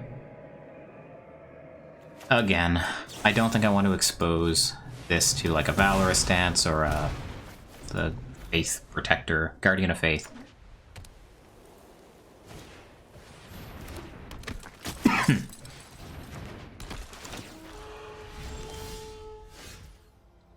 Oh yeah, taxing the Doomscar just in time. It's a little awkward.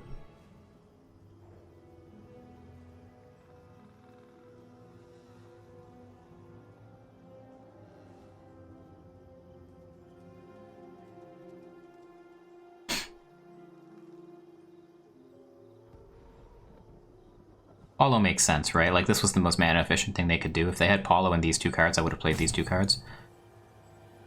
So I probably want to foretell March. No, foretell the Doomscar and play March this turn. I hate telling them that we have the Doomscar, but...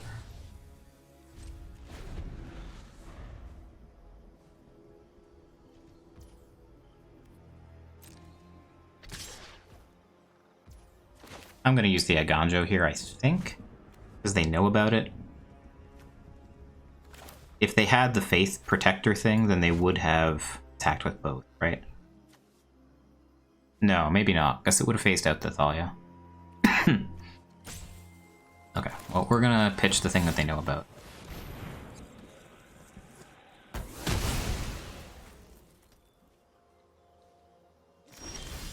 Vanishing Verse, pretty good, honestly.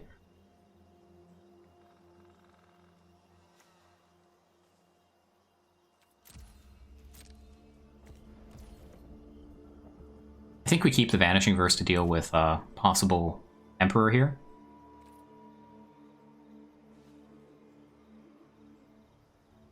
March for 1. Yeah, we won't get to March Thalia if we don't play this land here.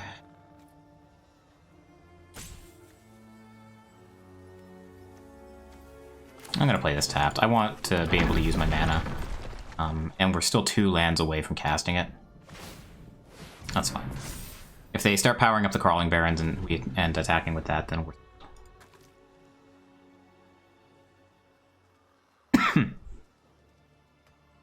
Which they probably will, given that they know we have the Doomscar.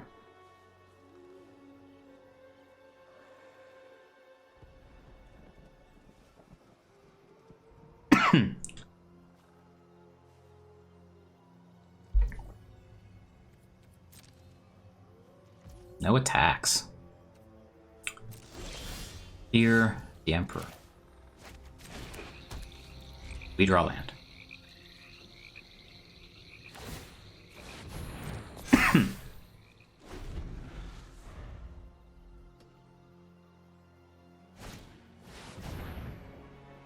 Verdane's irritating.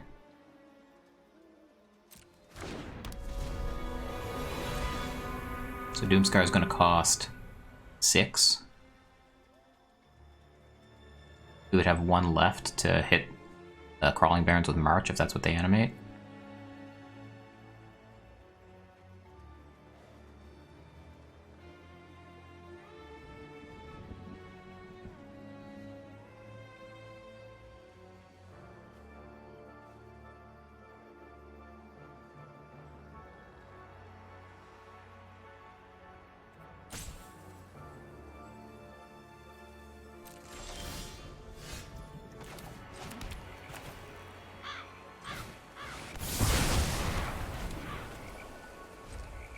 Not sure that Doomscar's ever getting much better. Like, we need to answer their board eventually. That's fine.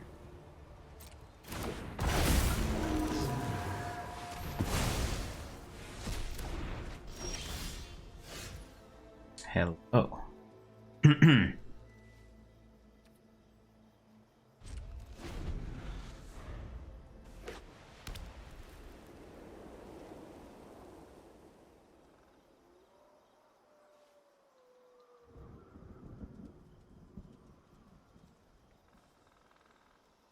It's kind of funny, opponent's been playing around Wandering Emperor this whole time, and we just top-decked it.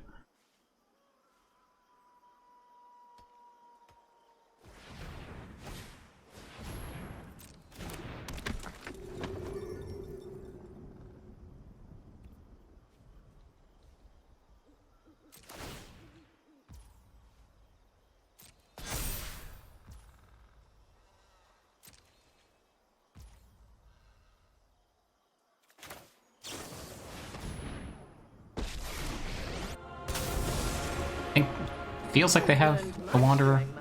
Maybe. Let your blade do the talking.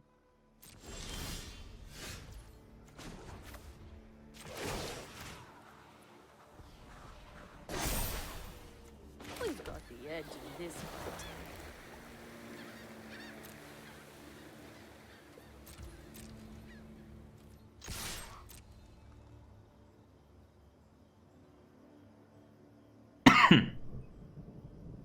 So.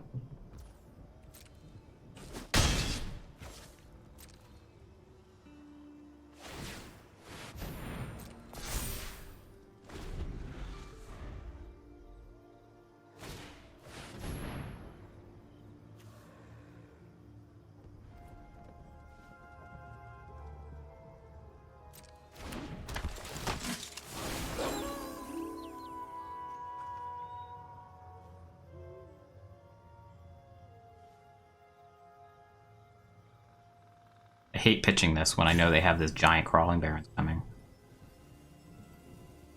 But I don't want to lose this token.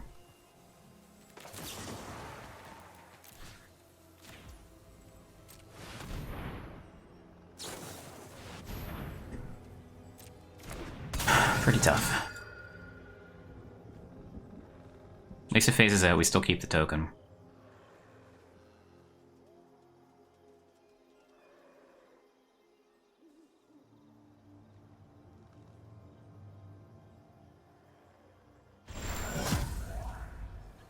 Interesting, they face out the Aspirant too?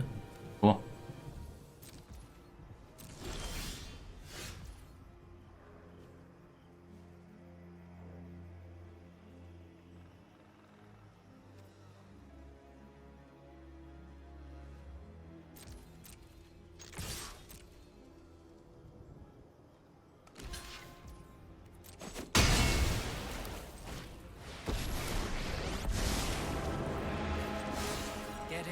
get out. Thanks. I'll be taking that. Now we have the mana to activate the Hive, block with it, and cast Vanishing Verse.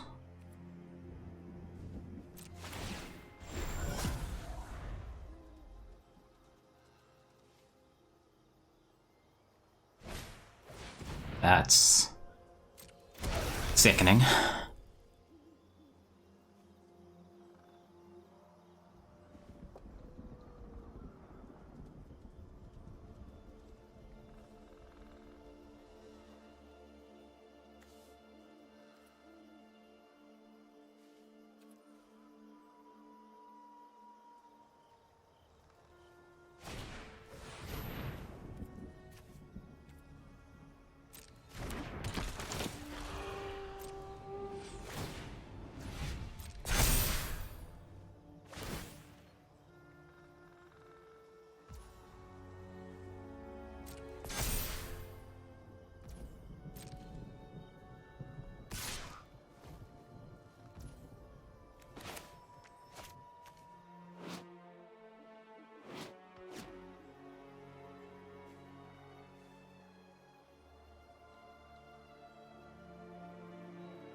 Oh wow, we're really low on clock.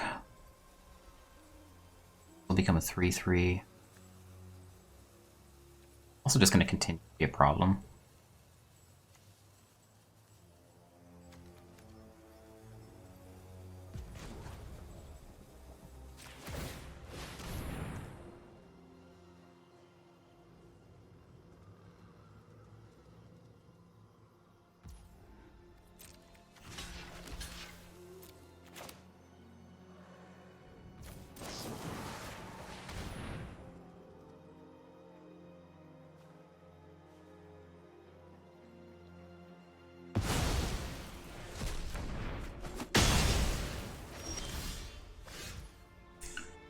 Okay.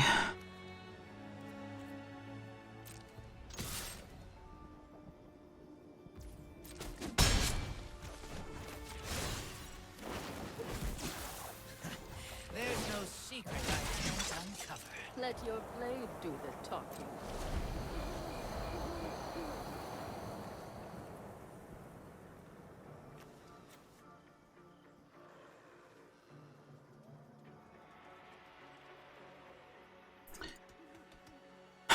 Definitely feels pretty scary. We don't have a lot of great answers to these Crawling Barons. I think we need Lolth.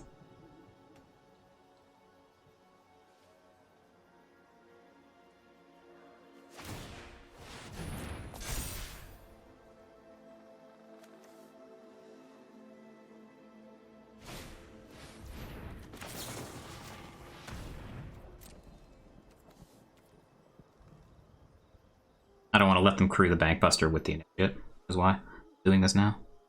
If they want to crew the Bankbuster now, they need to tap the Crawling Barons.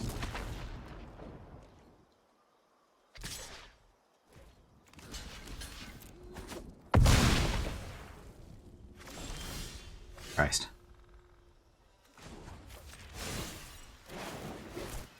Now, what do we have here?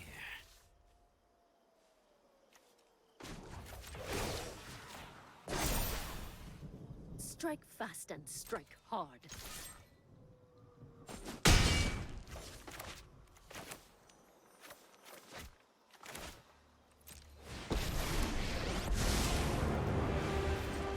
There are many secrets I don't know. Bet you can't catch up. I don't know about this. They just massively flood from here on out. Those Crawling Barons are going to be an enormous problem.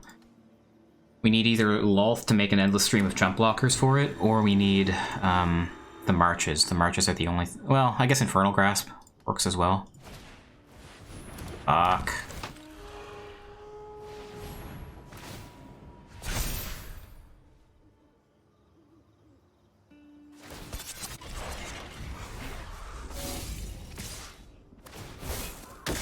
Thing at the Wanderer. Sure. She's dead. You got her. See you later.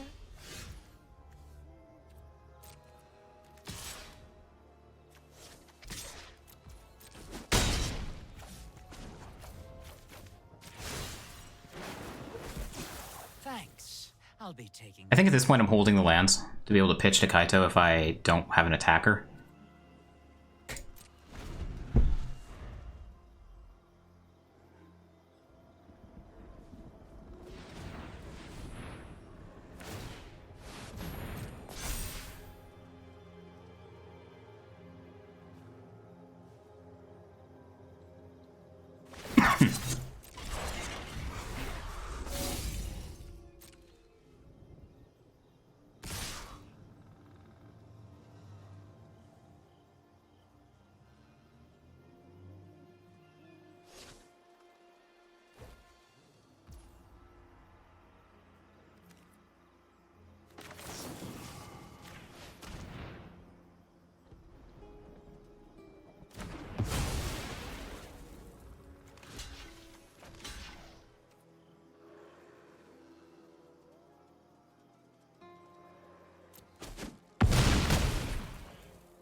We're going back into play super fast mode here. We have 3.5 minutes on the clock. Vanishing Verse, not an answer to Crawling Barrens, unfortunately. But we do have them at 6. So they do have to be somewhat careful.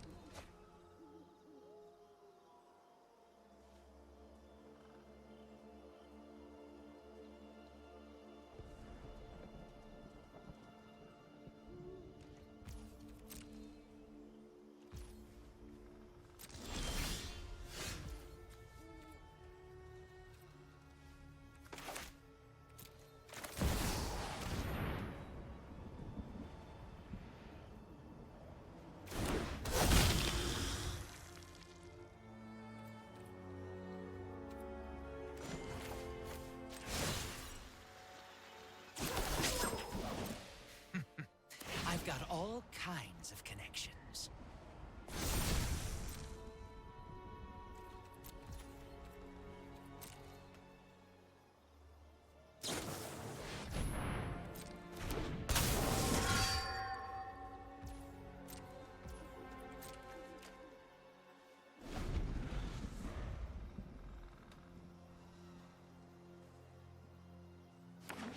See how aggressive they can be.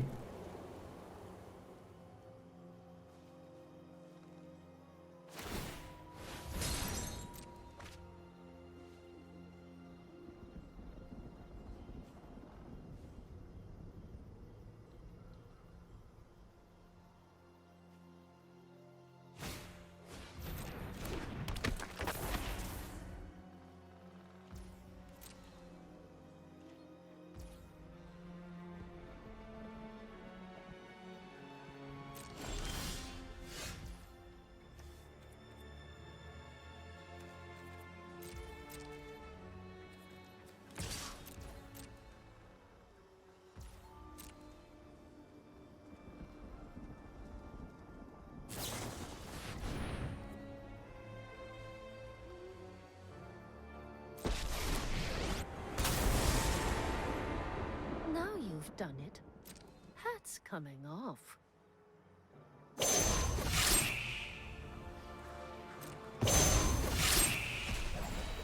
I am almost sad to see you go.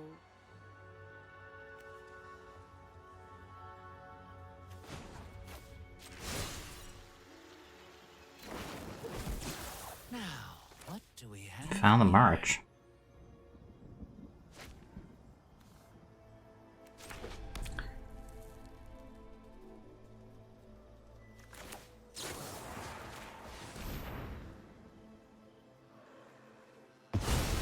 Years of training for this?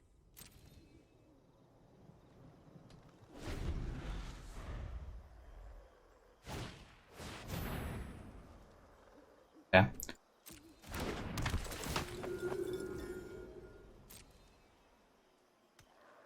Being featured. Hello, stream.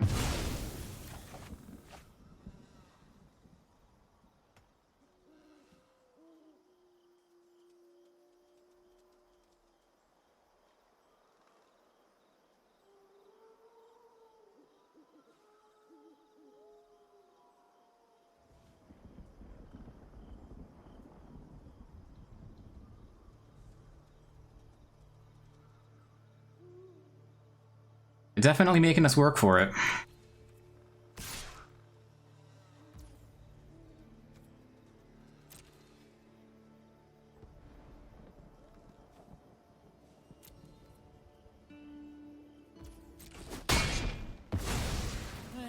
I learned what I needed to. Okay.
Fuck.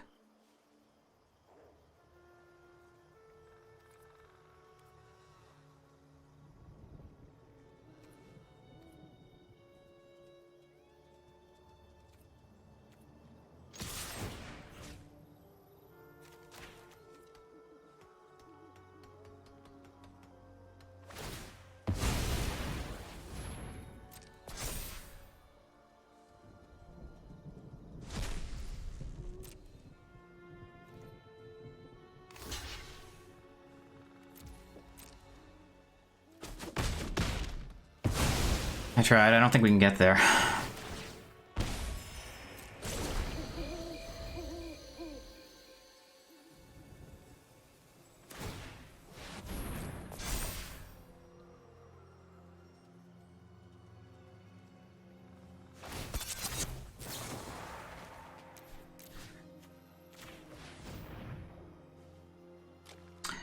Forgot they'd be able to. I forgot that with the treasure they had enough mana to block the crawling barons.